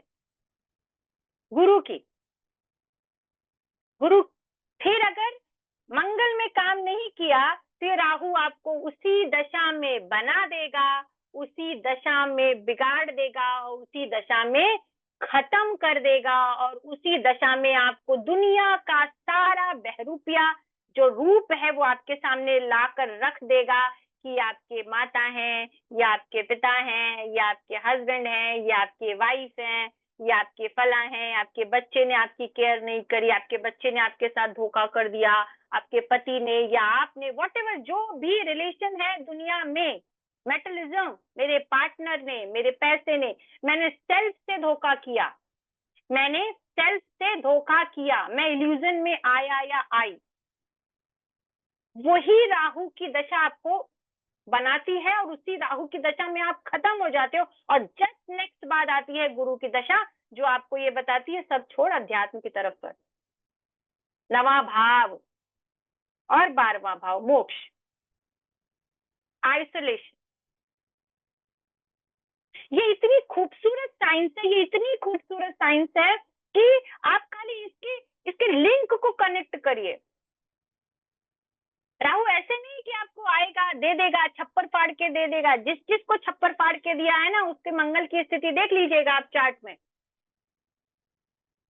उसके मंगल की स्थिति देख लीजिए चार्ट में, आपको पता चल जाएगा ये राहु आपसे क्या लेने और क्या देने आया है। पीछे अगर आपने बहुत प्रैक्टिकल से समझिए, अपनी लाइफ से रिलेट करके समझिए, आप चाहते हैं स्वादिष्ट खाना बने, तो क्या उस स्वादिष्ट खाने के लिए आपने पहले से मेहनत नहीं करी है? करी होगी ना, मतलब उसकी रेसिपी भी सीखी होगी, यूट्यूब से देखा होगा, माँ से सीखा होगा, पड़ोसी से सीखा होगा, सामान भी मंगवाया होगा, प्रॉपर प्रिपरेशन करी होगी, कुछ एफर्ट्स इस्तेमाल किए होंगे, उसके बाद ही आपको वो स्वादिष्ट, वाव दैट इज राहु, वाव क्या चीज बनी है, वाव फैक्टर इज राहु। तो वो वाव फैक्टर आपकी जिंदगी में वाव बन के किसी और की लाइफ में आपको गेन कराने आएगा, या वाव खत्म हो जाएगा? ये तो बहुत अच्छा था, ये मंगल बताएगा। आपने अगर इसको और अगर अपनी जर्नल भाषा में समझें कि अगर आपने प्रिपरेशन करके कोई चीज बनाई है, आपने उसकी नॉलेज करके कोई चीज बनाई या सीखी है, तो वो आपके साथ लगातार रहने वाली है। और अगर आपने ऑर्डर करके दी, बनाई या खरीदी है, तो ऑर्डर तो आप तभी करोगे ना जब आपकी जेब में पैसे होंगे। ऑर्डर तो आप तभी करोगे जब आपकी जेब में पैसे होंगे। जिस दिन आपकी जेब में पैसे खत्म, वाव फैक्टर खत्म। तो ये राहु उसी की कुंडली में बराबर काम करेगा, बराबर रिजल्ट देगा जिसने मंगल की दशा में अपने आप को रगड़ा है। एक सोल्जर की तरीके से खुद को उसने अपनी लाइफ में ट्रांसफॉर्म किया है, वो राहु आपको बहुत अच्छा रिजल्ट देगा। अब इसके और डीप कोर में जाते हैं कि राहु, जैसे हम अपनी कुंडली को जानते हैं कि पहला, 5वां और 9वां भाव सबसे शुभ भाव, बेनिफिक भाव होता है। पहला, 5वां और 9वां भाव सबसे शुभ और बेनिफिक भाव होता है। दूसरा और 7वां भाव हमारा मारक भाव होता है। तीसरा भाव अच्छा भाव नहीं होता है। आप अपने मेटलिस्टिक गेन के लिए अच्छा बोल सकते हैं, लेकिन तीसरा भाव it's not good for your health, ठीक है। छठा भाव it's not good for your health. थोड़ी हेल्थ की भी बात कर लेते हैं। अष्टम भाव is not good for your health, disease. 12वां भाव अगेन, 11वां भाव आपकी इच्छाएं, आपकी इच्छाएं अगर बहुत ज्यादा हैं तो आप अपने खुद पे, संयम पे ध्यान नहीं दोगे, आप अपनी इच्छाओं के पीछे इतना ज्यादा भागोगे कि आपको बहुत सारी चीजें, बहुत सारी प्रॉब्लम्स आ सकती हैं। तो अगर राहु तब अच्छा रिजल्ट देगा, सबसे पहले तो आप देखिए कि राहु किस भाव में बैठा है। लघु पराशरी के अपने कुछ सिद्धांत हैं, कुछ रूल हैं, दशा को पढ़ने के अपने सिद्धांत हैं, अपने कुछ रूल हैं, वहां यहाँ मैं आपके साथ कुछ चीजें शेयर करूंगी। पहला, पांचवा और नवा भाव और भावेश शुभ होते हैं, कोई भी हो, शनि हो, मंगल हो, कोई भी हो, शुभ यानी कि पहला, पांचवा, नवा भाव और भावेश शुभ होते हैं। इसको ऐसे समझिए, वो मंगल हो सकता है, सूर्य हो सकता है, शनि हो सकता है, कोई जरूरी नहीं है कि वो नेचुरल शुभ ग्रह। नेचुरल शुभ ग्रह यानी कि गुरु, शुक्र, बुध, अकेला बैठा हुआ बुध, शुक्ल पक्ष का चंद्रमा, ये नेचुरल शुभ ग्रह है, बेनिफिक ग्रह।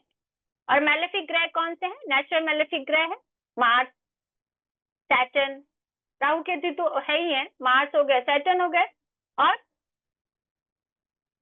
और कौन हो गया?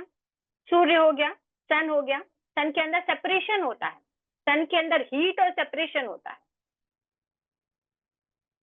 तो अगर ये आपकी कुंडली के लग्नेश, पंचमेश और नवमेश है तो भी ये शुभ है, ठीक है। और जो केंद्र के भाव होते हैं, केंद्र यानी 1, 4, 7 और 10, 1, 4, 7 और 10 भाव जो होते हैं, अगर इनके स्वामी शुभ हैं तो ये अपनी शुभता छोड़ देते हैं, अशुभ है तो अपनी अशुभता छोड़ देते हैं। ये शुभ हैं तो अपनी शुभता छोड़ देते हैं और अशुभ हैं तो अपनी अशुभता छोड़ देते हैं। फिर हम इनको देखते हैं कि इनकी दूसरी राशि कहाँ है, चंद्रमा और सूर्य को छोड़ के, सूर्य और चंद्रमा को छोड़ के हर ग्रह की दूसरी राशि होती है। हर ग्रह यानी कि बाकी 5 ग्रह, इनकी अपनी दूसरी राशि भी है।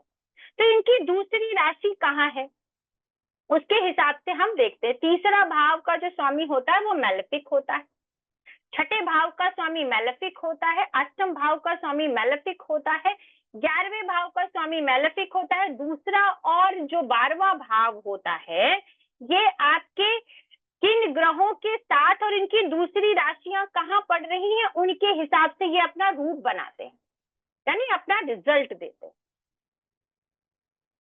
अब ये तो हमारा चार्ट को देखने का तरीका हो गया, लेकिन राहु केतु कैसा रिजल्ट देगा ये कैसे समझेंगे? तो बस उसी तरीके से इनको बिठा लीजिए आप, राहु केतु को। राहु की उच्च की राशि, अभी हम सिर्फ राहु की बात करेंगे, कल के सेशन में हम केतु की बात करेंगे। तो राहु उच्च की राशि हो गई 3 नंबर,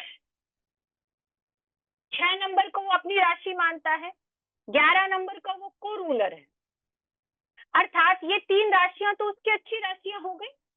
साथ ही साथ 2 नंबर की राशि यानी वृषभ राशि, टॉरस राशि को भी राहु की उच्च राशि मानी गई है, यानी कि राहु यहाँ पर भी अच्छा रिजल्ट देगा। ये सिर्फ अभी आपके एक पहला स्टेप है कि यहाँ रिजल्ट अच्छा देगा, ये राशियों की बात है। अब अगर इन राशियों में राहु नहीं बैठा है, किसी और राशियों में बैठा है, तो क्या वो अच्छा रिजल्ट नहीं देगा? राहु वहां भी अच्छा रिजल्ट देगा, राहु वहां भी अच्छा रिजल्ट देगा। अब शर्त क्या है? मान लीजिए वो अपनी उच्च की राशि में बैठा है, टॉरस मान लीजिए या जेमिनाई मान लीजिए, जो जैसे पढ़ रहा है, लेकिन उसके डिस्पोजिटर की स्थिति अच्छी नहीं है, यानी कि जिस राशि में वो बैठा है उसके स्वामी की स्थिति अच्छी नहीं है, तो राहु का क्या अपना अस्तित्व है? राहु फिर आपको घुमाएगा, कभी इधर कभी उधर, कभी इस इल्यूजन में कभी उस इल्यूजन में, कभी ये काम कभी वो काम, कभी शॉर्टकट कभी नशा। क्योंकि जो आपको चलाने वाला है, जो आपको गवर्न करने वाला है, जिस रथ में आप बैठे हो, उस रथ को जो हाँकने वाला है, उसी की स्थिति अच्छी नहीं है, वही बीमार है, लाचार है, रोगी है, तो क्या ये राहु आपको रिजल्ट देगा? अर्थात उसका स्वामी, उसका राशि स्वामी 2 नंबर की राशि में बैठा है और शुक्र नीच का हो, शत्रु राशि का हो, पाप कर्तरी में हो, शुक्र पीड़ित हो, तो क्या ये राहु आपको अच्छा रिजल्ट दे देगा? Is it possible? मेरा तो राहु उच्च का बैठा है, लेकिन फिर भी मेरी दशा निकल गई और मेरे पास कुछ नहीं आया, क्योंकि आप पूरे राहु की दशा में आएगा आएगा आएगा आएगा सोचते रहे और आपने कोई एफर्ट नहीं लिए। ना आपने अपने शुक्र को सही किया है, ना ही आपने राहु को सही किया। उस भाव से आपका ऑब्सेशन बढ़ता गया है। बस राहु को चलाने वाला, गवर्न करने वाला, उसके अंदर उतनी क्षमता ही नहीं है कि वो आपको बल दे। तो राहु अपने जितनी उसकी नेगेटिविटी है वो आप सब आपको परोस के दे देगा।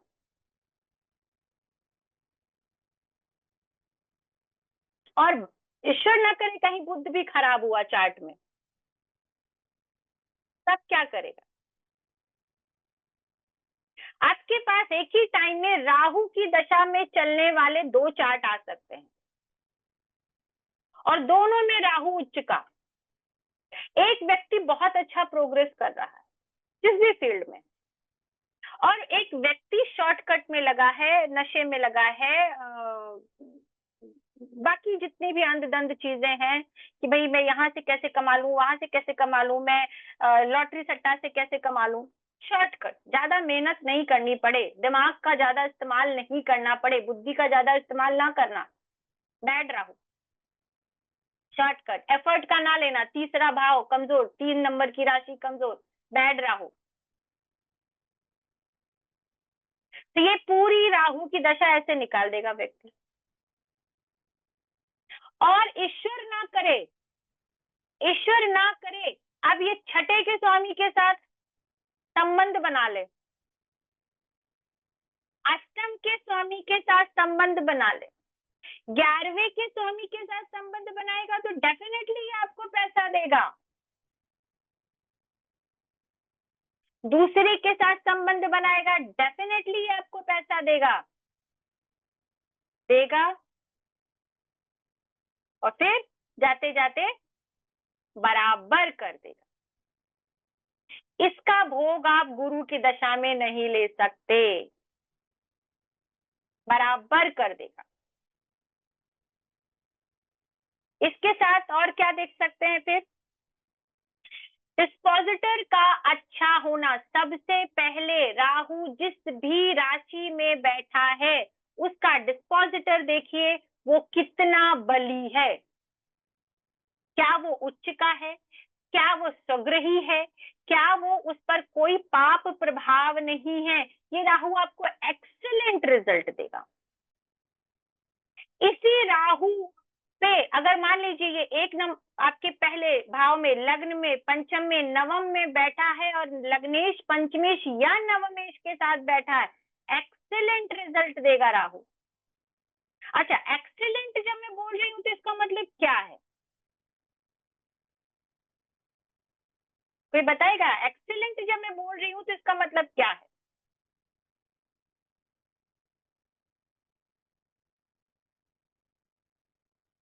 या तो मैं समझा नहीं पा रही हूँ, या कोई तो कोशिश करिए, सही या गलत?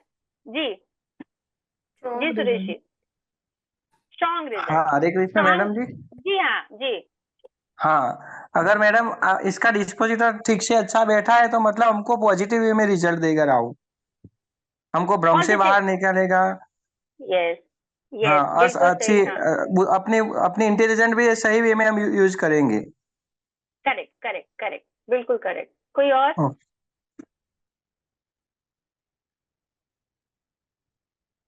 चलिए, आपने बहुत अच्छा बताया। एक्सीलेंट का कम्युनिकेशन मतलब? स्किल बढ़ाएगा, जी जी बताइए। कम्युनिकेशन स्किल बढ़ाएगा। वेरी गुड, कम्युनिकेशन स्किल बढ़ाएगा। अच्छा, राहु के बारे, हाँ बिल्कुल बिल्कुल सही। और कोई? मैम अगर ये फिफ्थ में राहु बैठा हो तो उसका डिपॉजिटर 12th हाउस में बैठा हो तो इसको अच्छा मानेंगे? बिल्कुल अच्छा मानेंगे, टेंशन मत लीजिए, वो भी मैं आपको चार्ट दिखाती हूँ अभी। क्वेश्चन मुझे पूछना है मैम। क्वेश्चन हम लोग अभी लेंगे, मैम बस इसी के ये थोड़ा। रिगार्डिंग है। हाँ हाँ बोलिए। राहु का डिस्पोजिटर नीच का है जी। और जो उसका डिस्पोजिटर नीच का है उसका नीच भंग हो जाता है, तो क्या होगा मैम? आते हैं उस टॉपिक पर भी आ जाते हैं। अगर नीच भंग हो जाता है तो क्या हो जाते हैं, चार्ट लेते हैं फिर बताते हैं। ठीक है। आपके सवाल का जवाब देंगे। तो जब मैं एक्सीलेंट की बात कर रही हूँ तो एक्सीलेंट का मतलब सबसे पहले ये समझिए कि राहु जो है वो मेटलिज्म का ग्रह है। जब भी राहु आता है, आप सबसे पहले आपकी मेटलिज्म अवेकनिंग होती है। जो धर्म गुरु भी बैठे हैं, बहुत सारे धर्म गुरु भी बैठे हैं, तो क्या वो सब कुछ छोड़कर बैठे हैं? नहीं ना। अगर राहु आपके अध्यात्म को भी बढ़ाएगा तो क्या चाहेगा? मेरा भौकाल हो। राहु इज भौकाल, बल, अपना बल दिखाना, मेरी इंपॉर्टेंस।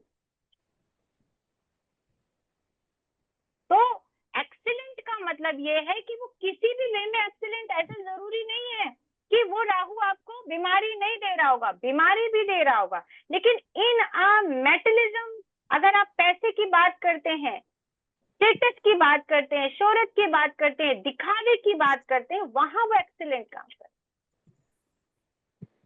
वहां वो एक्सीलेंट काम करेगा। अर्थात जहां पर जीव नहीं आ रहा है, जीव, जीव इन द सेंस आपका रिलेशन, आपकी बॉडी ऑर्गन, वहां वो अच्छा काम करेगा। लेकिन हो सकता है उसी समय आपकी बीमारियां भी बढ़ रही हो, आपके किसी नियर और डियर से आपका कोई आपको छोड़कर चला गया हो। तो एक्सीलेंट का मतलब ये मत समझिएगा कि सब कुछ एक्सीलेंट होगा, क्योंकि कुंडली के बहुत सारे योग भी देखे जाते हैं कि वो किस भाव को इसने एक्टिव किया है। आपके लिए तो 11वां भाव, अगर मान लीजिए 11वें भाव में राहु आ गया, लेकिन आपकी मदर का तो अष्टम जागृत होगा। आपका नवम है तो आपकी मदर का छठा भी तो जागृत होगा। आपका चतुर्थ राहु बैठा है, बहुत अच्छा बैठा है, तो आपके फादर का अष्टम भी तो जागृत होगा। तो एक्सीलेंट का मतलब ये मत समझिए कि आपके हर एरिया में excellent, this is particular for you, आपके लिए एक्सीलेंट होगा।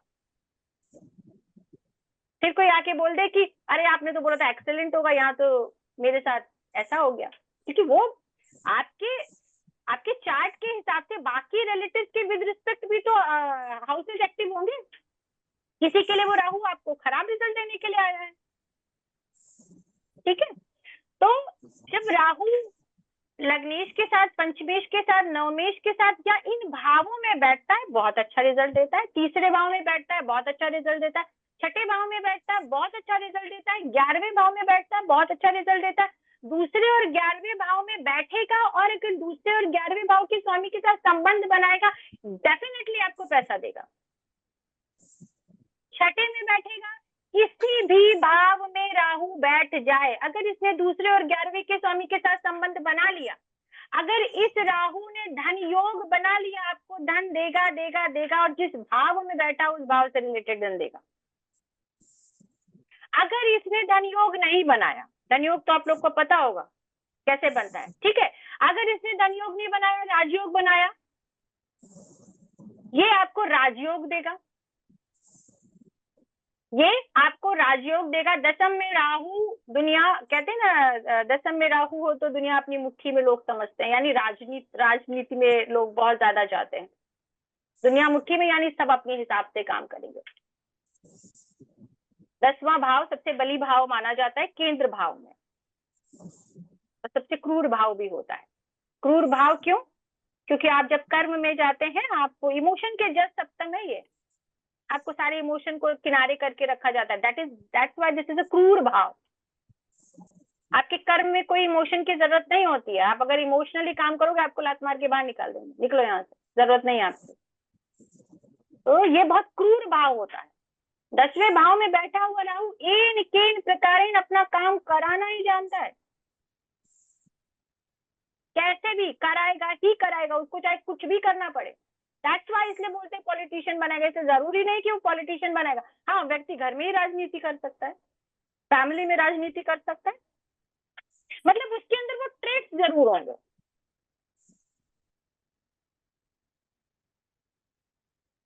तो वहाँ ये हम बात करते हैं सुरेश जी अभी। तो आपका 10वें भाव में, अच्छा 10वें भाव में कौन से ग्रह दिग्बली होते हैं? सूर्य और मंगल। सूर्य और मंगल। तो यहाँ क्या है, 10वें भाव में सूर्य और मंगल क्यों दिग्बली होते हैं? आपको ऊर्जा की जरूरत है, हीट की जरूरत है, क्रूर ग्रहों की जरूरत है। 11वें भाव में सारे मैलेफिक ग्रह अच्छा रिजल्ट देते हैं। 9वें भाव का राहु अच्छा, राहु नहीं कहते क्योंकि वहां केतु का स्थान है। 3रे में राहु को अच्छा कहते हैं, लेकिन 9वें भाव में भी राहु अच्छा है, आज के लिए अच्छा है। अगर आप धर्म की तरफ जा रहे हैं तो धर्म का शो ऑफ करेंगे। राहु तो आपको जिस भाव में बैठा है उस भाव को छोड़ने तो नहीं देगा। या तो आप उसके खिलाफ काम करेंगे या उसके साथ काम करेंगे। जरूरी नहीं है कि 10वें भाव में बैठा हुआ राहु आपको धर्म के विपरीत लेके जाए। हो सकता है आपको धार्मिक भी बनाए और शो ऑफ भी कराए। धर्म का भी शो ऑफ करने वाले बहुत सारे लोग हैं। मैंने उस मंदिर में इतना दान किया। अच्छा देखिएगा, जो शिलाओं में अपना नाम लिखाने वाले लोग होते हैं ना, बोली लगाने वाले, इनका राहु आपके, मतलब मैं ऐसे किसी को इंडिकेट नहीं कर रही हूँ, आप खुद चार्ट देखिएगा खोल के। इनका राहु 9वें भाव में नवमेश के साथ होगा या नवमेश के नक्षत्र में होगा। नक्षत्रों का भी अपना बड़ा रोल है और बड़ा खेल है, उसके बगैर तो प्रिडिक्शन सही सटीक बैठ ही नहीं सकती। तो अब बात करते हैं कि ये राशियां हो गई। राहु 6 के साथ बैठ जाए, आपको बीमारी देगा देगा देगा और देगा, पैसा भी देगा। अगर उसने, मान लीजिए एक चार्ट है, 2रे भाव में राहु बैठा है, 2रे भाव में राहु बैठा है, मारक हो गया राहु की दशा आ गई। अब 2रे भाव का जो, जहां जिस जगह पे वो राहु बैठा है, डिस्पोजिटर भी अच्छा वेल प्लेस्ड बैठा है, राहु से दृष्टि संबंध भी है उसका, राहु से दृष्टि संबंध भी है। तो क्या ये राहु अब प्रबल मारक नहीं हो गया? और मान लो भगवान न करे ऐसे राहु पे सस्टेज की भी दृष्टि और युति हो जाए, फिर आपको ऐसी मौत मारेगा ना, ये नहीं कह रही कि मर जाएगा व्यक्ति, क्योंकि उसके लिए तो बाकी कॉम्बिनेशन भी देखने पड़ेंगे। ऐसी मौत मारेगा कि इंसान को लगेगा बस मैं मुक्ति पालूं। ये कॉम्बिनेशन मेरे फादर के चार्ट में, दिस कॉम्बिनेशन,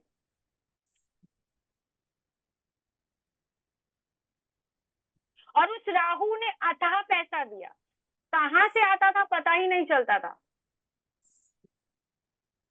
और उसी राहु ने वो बीमारी दी, 4 साल की व्यक्ति पानी पीने को तरस गया, पानी पीने को तरस गया।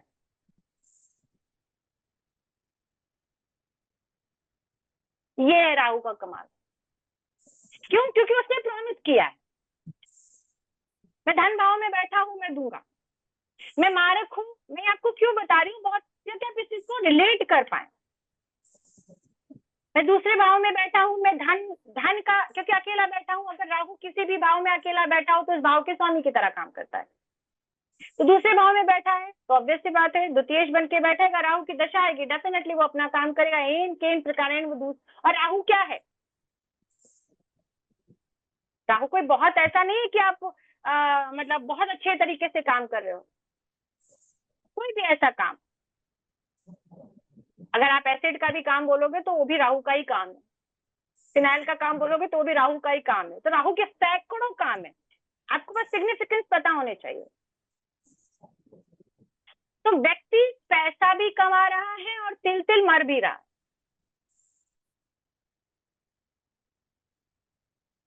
क्यों? क्योंकि आपके मार्केट से भी संबंध है और सचेश से भी संबंध है। और राहु की दशा में आपको मैंने क्या बोला, एक डॉक्टर पे तो रिलाय, ऐसा नहीं कि वो डॉक्टर खराब है, आपका समय खराब है, रिलाय मत करिए। 2, 3, 4, 5 जहां तक भी आपकी सामर्थ्य है, क्योंकि मैंने क्या बोला, राहु जिस भाव में बैठता है पहले उस भाव से गलतियां करवाता है, उसके बाद जाके जब वो आपके एफर्ट, तीसरा भाव एफर्ट, कंटिन्यू आपके एफर्ट को देखता है तब जाके रिजल्ट देता है, भले वो नीच का राहु क्यों ना हो।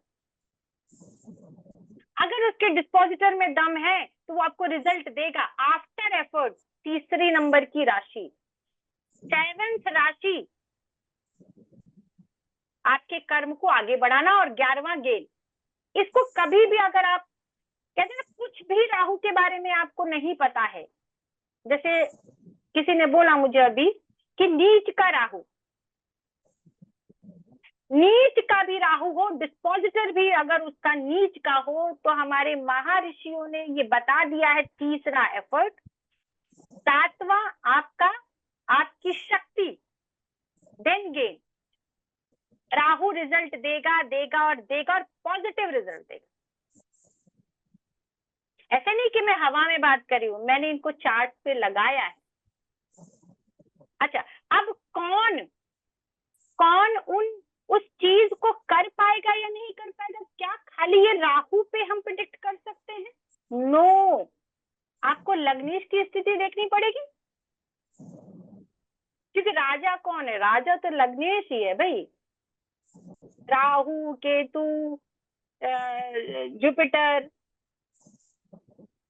अच्छे योग, मैं कहती हूँ अच्छे योग वाली कुंडली आपको दिखा दूं जहां पे व्यक्ति कुछ नहीं कर पाया, क्योंकि लग्नेश की स्थिति बिल्कुल खराब है।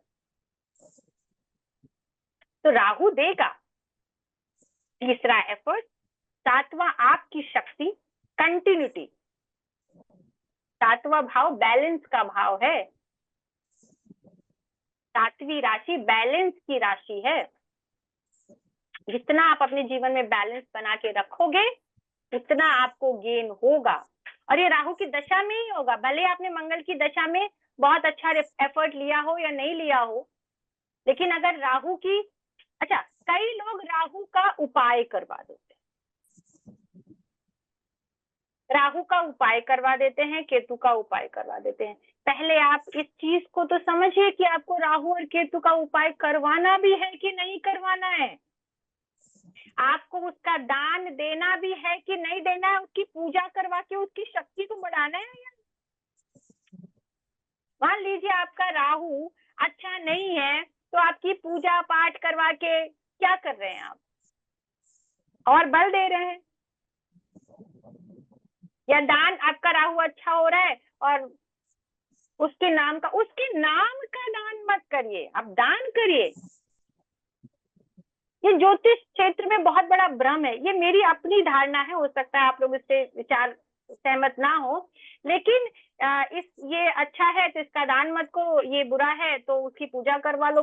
किसी चीज की जरूरत नहीं होती, सारी पूजाएं, सारी चीजें, अगर आप सिर्फ और सिर्फ जिस भी ग्रह को आप पढ़ रहे हैं उसकी राशि को पढ़ लीजिए, उसके नक्षत्र को समझ लीजिए, आपको अपनी रेमेडी उसी चार्ट में दिख जाएगी, या एस्ट्रोलॉजर को उसकी रेमेडी उसी चार्ट में दिख जाएगी। पहला भाव शिव, दूसरी भाव शक्ति, सप्तम भाव शक्ति। शिव और शक्ति के शरण में चले जाइए, आपको सारे के सारे ग्रहों का उपाय हो जाएगा। और अगर राहु को शांत करना है तो दुर्गा माता, दुर्गा माता आपके पागलपन पर, जो राहु का पागलपन है या हमारा पागलपन है, उसको कंट्रोल कौन कर सकता है? ऐसा पागलपन जो हरि को भी मात देने के लिए आगे आ जाता है या आतुर हो जाता है, उसके लिए तो दुर्गा जैसी जो सारे शस्त्रों से भरी हुई है, हर एक शस्त्र उनके हाथ में, वैसी देवी ही कंट्रोल कर सकती है राहु को। और कौन कर सकता है? सरस्वती माता, ज्ञान। एक राहु को फीमेल, 2 फीमेल देवियां, शक्ति, मैंने आपको बोली 7 नंबर की राशि जो बोली ना, शक्ति, उसका बहुत महत्व है। शक्ति कंट्रोल कर रही है, यानी फीमेल एनर्जी कंट्रोल कर रही है। राहु को शांत करना है, सरस्वती माँ की उपासना कीजिए। राहु को शांत करना है, राहु अगर आपको भ्रम की स्थिति में है तो सरस्वती माँ की उपासना कीजिए। राहु अगर आपकी उस भ्रम की स्थिति से बहुत परे चला गया है, तब आपको दुर्गा की जरूरत है, क्योंकि अब संहार की जरूरत है। इसको भी समझिए, आपको कब कहाँ कौन सी देवी को पूछना। किसी भी स्टूडेंट को हम दुर्गा नहीं पूजने के लिए बोलेंगे, उसको सरस्वती माता की पूजा करने के लिए बोलेंगे, क्योंकि उसको अपने माइंड को बैलेंस करना। लेकिन जब आप जीवन के रास्ते में आगे बढ़ रहे हो, वहां आप किसी ऐसी दलदल में फंस गए हो जो राहु से भरा हुआ है, तब आपको अपने अंदर की उस शक्ति को निकालना है जो दुर्गा माँ के अंदर है। उनकी उपासना आप करना शुरू करिए, राहु अपने आप बैलेंस हो जाता है, अपने आप बैलेंस हो जाता है। तब आपको राहु के मंत्रों का जाप कराने की जरूरत नहीं है, आपको दुर्गा माता के पाठ करने की जरूरत है। या आप अगर पाठ भी नहीं कर पाते हैं ना, खाली उनकी छवि को लेकर बैठते हैं अपने मन में, क्योंकि राहु क्या है? आपका सबकॉन्शियस माइंड है। उनकी छवि को लेकर बैठते हैं तो भी आपका राहु ठीक होना शुरू हो जाता है। मन ही मन उनका चैंट करिए, कोई बहुत बड़े पाठ कराने की जरूरत नहीं। राहु के कुछ स्पेशल नक्षत्र हैं जहां राहु बहुत अच्छे रिजल्ट देता है। जैसे राशियां बता दी, तो नक्षत्र भी कुछ ऐसे हैं जहां राहु बहुत अच्छे रिजल्ट देता है। और कौन कौन से नक्षत्र हैं? ये प्रूवन है, आप एक नहीं सैकड़ों चार्ट में लगा के देख लीजिए, सैकड़ों, किसी भी चार्ट में शर्त एक ही है, राहु का डिस्पोजिटर अच्छा होना चाहिए। जिन नक्षत्रों की मैं बात करूंगी उसमें राहु का डिस्पोजिटर अच्छा होना चाहिए। ये नहीं कि खाली नक्षत्र देखकर आप बोल दे कि नहीं ये नक्षत्र में राहु बैठा है तो बहुत अच्छा रिजल्ट देने वाला है, ऐसा बिल्कुल नहीं होगा। यहाँ पर आपको नक्षत्रों को देखना होगा, नक्षत्रों के बाद ही आप बोलेंगे कि हाँ, और उसके डिस्पोजिटर को फिर आप बोलेंगे कि राहु आपका अच्छा रिजल्ट देगा चार्ट में। और वो कौन से हैं? सबसे पहले है विशाखा नक्षत्र।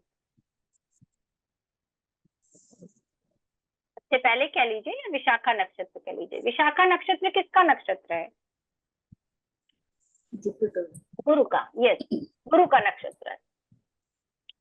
तो जब राहु विशाखा नक्षत्र में हो और आपका जुपिटर अच्छा हो, राहु की दशा फैंटास्टिक जाने वाली है आपके जीवन में।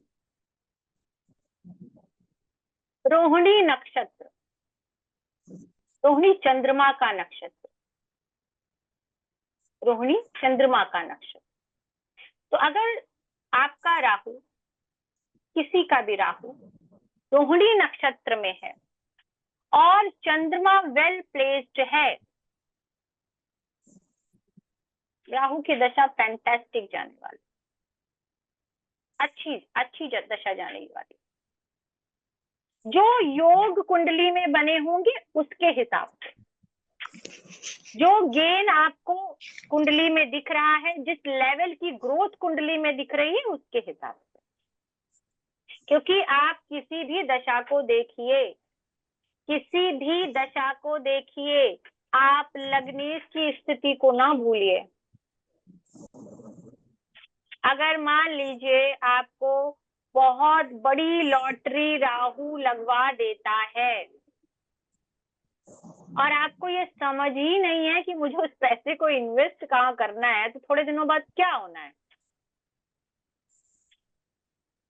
ये आप खुद समझदार हैं कि थोड़े दिनों बाद क्या होगा। उसके बाद भरनी नक्षत्र, भरनी शुक्र का नक्षत्र है। भरनी नक्षत्र में अगर राहु बैठा हो, अच्छा ये नक्षत्र कहाँ पड़ते हैं ये आप लोगों को पता होगा या नहीं पता होगा तो भी आप देख लीजिएगा कि भरनी नक्षत्र कहाँ पड़ता है, रोहिणी नक्षत्र कहाँ पड़ता है, अर्थात किस राशि में पड़ता है। ठीक है, तो रोहिणी नक्षत्र जो है वो आपका 2 नंबर की राशि में पड़ता है, भरनी नक्षत्र आपका 1 नंबर की राशि में पड़ता है। तो भरनी नक्षत्र में अगर राहु है और इसका डिस्पोजिटर यानी शुक्र अच्छा है तो राहु आपको बहुत अच्छे रिजल्ट देने वाला है।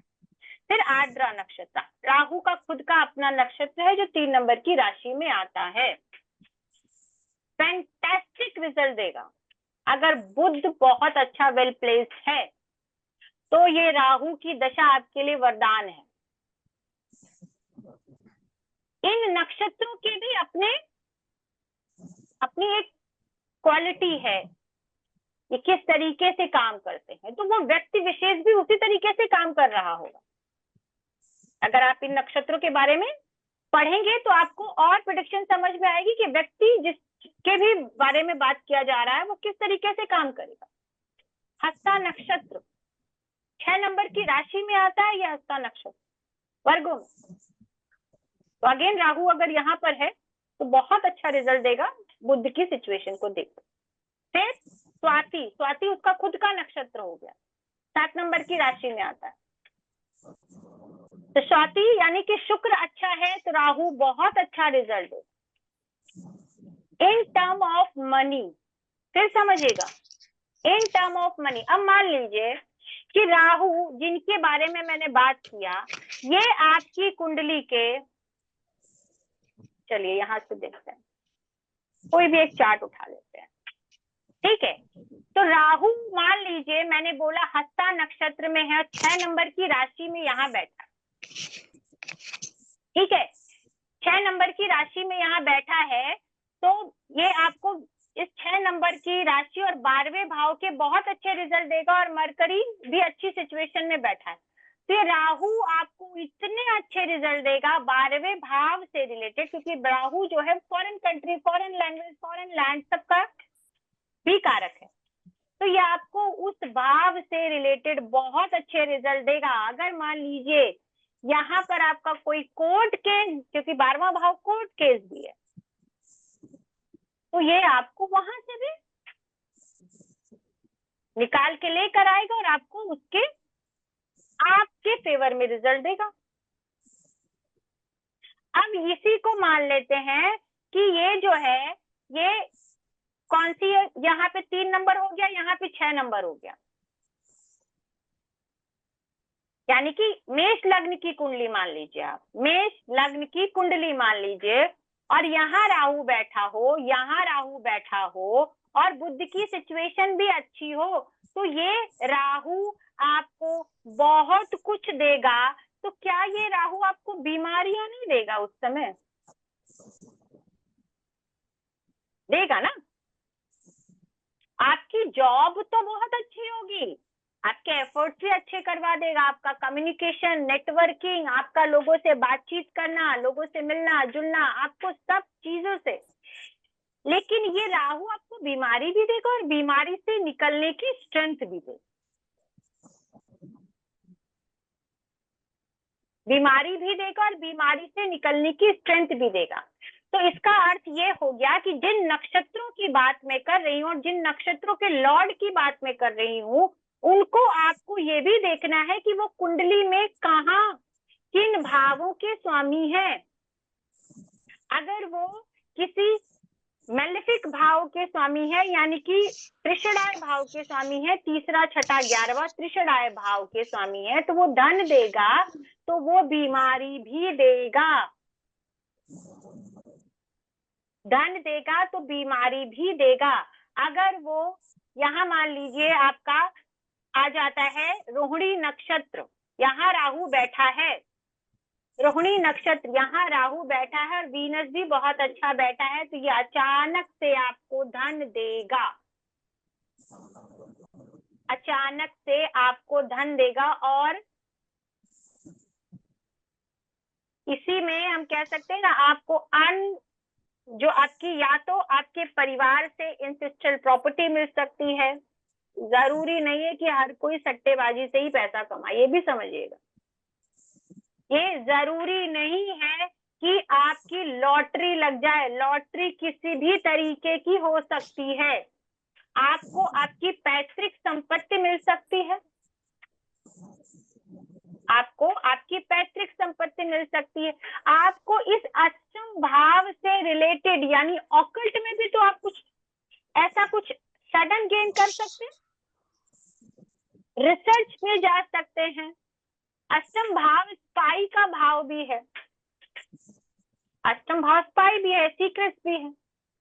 तो जिस भी फील्ड में आप होंगे वहां पे आपको वो ये सडन गेन दे देगा, सडन ग्रोथ। तो हमेशा ये नहीं सोचेंगे कि राहु अगर इन नक्षत्रों में है तो ये मेटलिस्टिक टर्म में ये आपको बहुत अच्छे गेंद देगा, बहुत अच्छे गेंद देगा। और राहु को लेकर के मैंने और भी बहुत सारी चीजें बनाई, कुछ चीजें तो मैंने आपके साथ शेयर भी करी हैं अभी बातों बातों में। राहु अगर कहीं पर भी बैठा हो, किसी भी भाव में बैठा हो, किसी भी राशि में बैठा हो, तो राहु को हमने क्या बोला, इल्यूजन।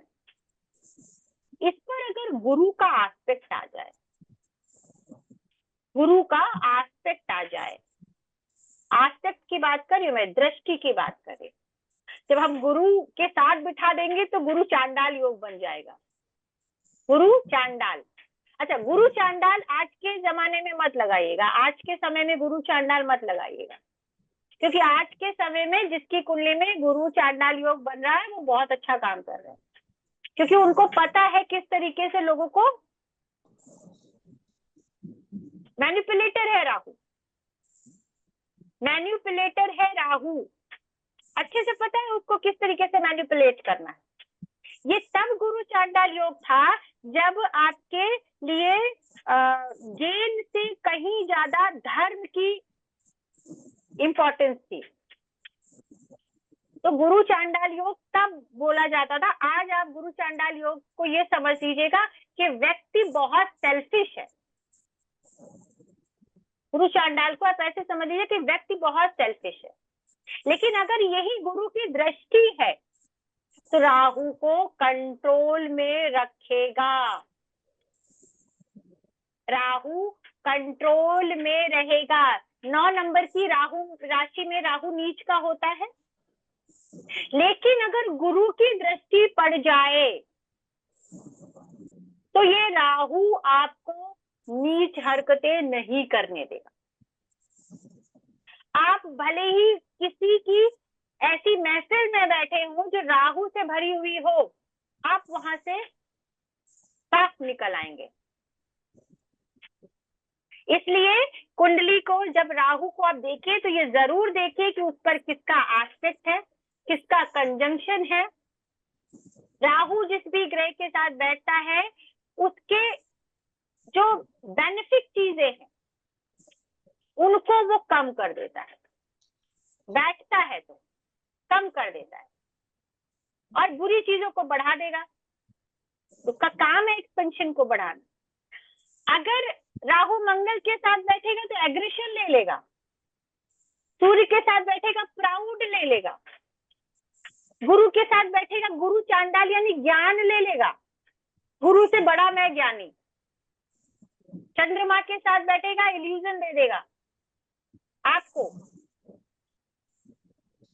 यानी कि उसके बेनिफिट चीजों को वो कम कर देता है, मैलेफिक चीजों को बढ़ा देता है। जी समझिएगा, क्योंकि राहु अपने आप में तो एक मैलेफिक ग्रह ही है, राहु कोई बेनिफिक ग्रह नहीं है। इसीलिए जब गुरु राहु की बात करते हैं साथ में युति की, तो गुरु चांडाल की बात करते हैं और जब राहु पर गुरु की दृष्टि की बात करते हैं तो गंगा जल की बात करते हैं। यानी एक शैतान पर गंगा जल छिड़क दिया गया, अब वो कंट्रोल में है, अर्थात वो अब कंट्रोल में, वो अपनी शैतानी नहीं कर पाएगा। शैतानी करेगा, ऐसा नहीं है कि नहीं करेगा, करेगा, लेकिन करने के बाद से उसके बाद उसको तौबा भी करेगा कि नहीं, ये मेरे लिए नहीं, ये मेरे लिए नहीं है, ये गलत है। अब ये गलत और सही, मान लीजिए लग्न में ही राहु बैठा है, नीच का राहु बैठा है, लेकिन गुरु की दृष्टि पड़ गई। अब ये व्यक्ति जो राहु के नेगेटिव चीजें हैं आप बोल के गलत प्रेडिक्शन करेंगे, और यही अगर गुरु से उसका कोई संबंध नहीं है, मंगल से संबंध है, सूर्य से संबंध है, तो फिर ये व्यक्ति फिर किसी के कंट्रोल में आने वाला नहीं है, खुद की सेखी बघाड़ने वाला और खुद को सबसे बड़ा ज्ञानी, एग्रेशन, ईगो। अब ये एग्रेशन और ईगो खुद को बढ़ाने के लिए होगा या खुद के डिस्ट्रॉय के लिए होगा, ये पूरी कुंडली का एनालिसिस करके हम समझेंगे। अच्छा, जैसे मैंने बताया कि राहु की जो एडी होती है वो अच्छी नहीं होती। यूजुअली आप किसी भी, आप सब, मैंने स्टार्टिंग में ये बात करी थी फिर कट गई, कि राहु की एडी आप सब लोग देखिएगा, जब भी राहु की एडी आएगी अंतर दशा, कहीं ना कहीं आपको वो अपने गिरफ्त में लेकर के कोई ना कोई बैड इवेंट करके जरूर जाएगी। गुड इवेंट भी करेगी जिस भाव से रिलेटेड है, लेकिन वो जीव से रिलेटेड कोई बैड इवेंट जरूर करके जाएगी, जीव से रिलेटेड वो बैड इवेंट जरूर करके जाएगी। दूसरा क्या है, सैटर्न की एमडी और राहु की एडी स्पेशली नॉट गुड। कुछ एक्सेप्शन भी होते हैं कुंडली के अंदर कि सैटर्न की एमडी हो, राहु की एडी हो, ये भले ही कितने भी बेनिफिक इन्फ्लुएंस में बैठे हो, ये जीव में आपको प्रॉब्लम देके ही जाएंगे, जीव का लॉस करा के ही जाएंगे, ये अच्छे नहीं होते हैं। ठीक है, अभी आज राहु के लिए इतना ही था। ये सारे के सारे पॉइंट्स जो हैं मैंने आपके साथ शेयर किए, इनको जो मैंने लिखा था तो आप लोगों के साथ में ये पीडीएफ जरूर शेयर कर दूंगी ताकि आप लोग इसको और अच्छे से समझें। कल हम केतु की बात करेंगे। एक चीज मैं आपको बताती हूँ, बहुत बड़े राजयोग थी, इसको खत्म होने से पहले बहुत बड़ा राजयोग, आप में से कई लोगों को पता भी होगा। राहु का डिस्पोजिटर और केतु का डिस्पोजिटर अगर युति बनाकर बैठ जाए, राहु का डिस्पोजिटर और केतु का डिस्पोजिटर अगर युति बना के बैठ जाए, ये कुंडली में बहुत बड़ा राजयोग होता है। ये राजयोग आप बड़े बड़े लोगों की कुंडली में, मल्टी मिलियनियर की कुंडली में देखने को मिलेगा, और आप सर्च करेंगे तो आपको दिखेगा। ऐसे सिर्फ, अच्छा, राहु जब हम भ्रम की बात कर रहे हैं तो इस भ्रम के साथ इस सेशन को खत्म करेंगे कि राहु ने जो भ्रम फैला दिया है या ज्योतिषियों ने जो भ्रम फैला दिया है कि राहु, अकेला राहु आपको अरबपति बना देगा, इस भ्रम से बाहर आ जाए। इस भ्रम से हम जितनी जल्दी दूर होंगे, राहु को पकड़ पाना, राहु को समझ पाना उतना आसान हो जाएगा। राहु का काम ही है भ्रम करना। अब वो भ्रम आपका अच्छी चीज के लिए होगा। मान लीजिए कि हमने देखा कि मुझे हरि के दर्शन हो गए, ये एक भ्रम है, लेकिन अब उस हरि के लिए मैंने पाखंड बना दिया, या उस हरि को पाने के नशे में मैं चूर हो गई कि दर्शन हुए तो कुछ तो मतलब है, अर्थात मैं उसके सात्विक रास्ते में जाने वाली हूँ, या उसका पाखंड बना करके उसी के ऑब्सेशन में खत्म हो जाने वाली हूँ, मैंने तो ऐसा किया, मेरे सपने में तो ऐसा आए। चतुर्थ का राहु, अगर इतना कुछ है बोलने के लिए कि राहु पे ही अगर मैं 20 क्लास लूं तो अकेला राहु ही नहीं खत्म होगा। चतुर्थ का राहु अगर नीच का राहु हो और उसका डिस्पोजिटर भी नीच का हो जाए, जैसे नीच की बात करें, और उसका नीच भंग ना हो रहा हो, तो ऐसे व्यक्तियों को ये भूत प्रेत के साये की बात आती है। चतुर्थ भाव आपका मन का भाव है। चतुर्थ भाव में अगर राहु नीच का हो रहा है तो, और डिस्पोजिटर भी नीच का है, नीच भंग ना हो रहा हो, तो फिर ये आपको, आपके मन को हमेशा भ्रम की स्थिति में रखेगा, भूत प्रेत का साया।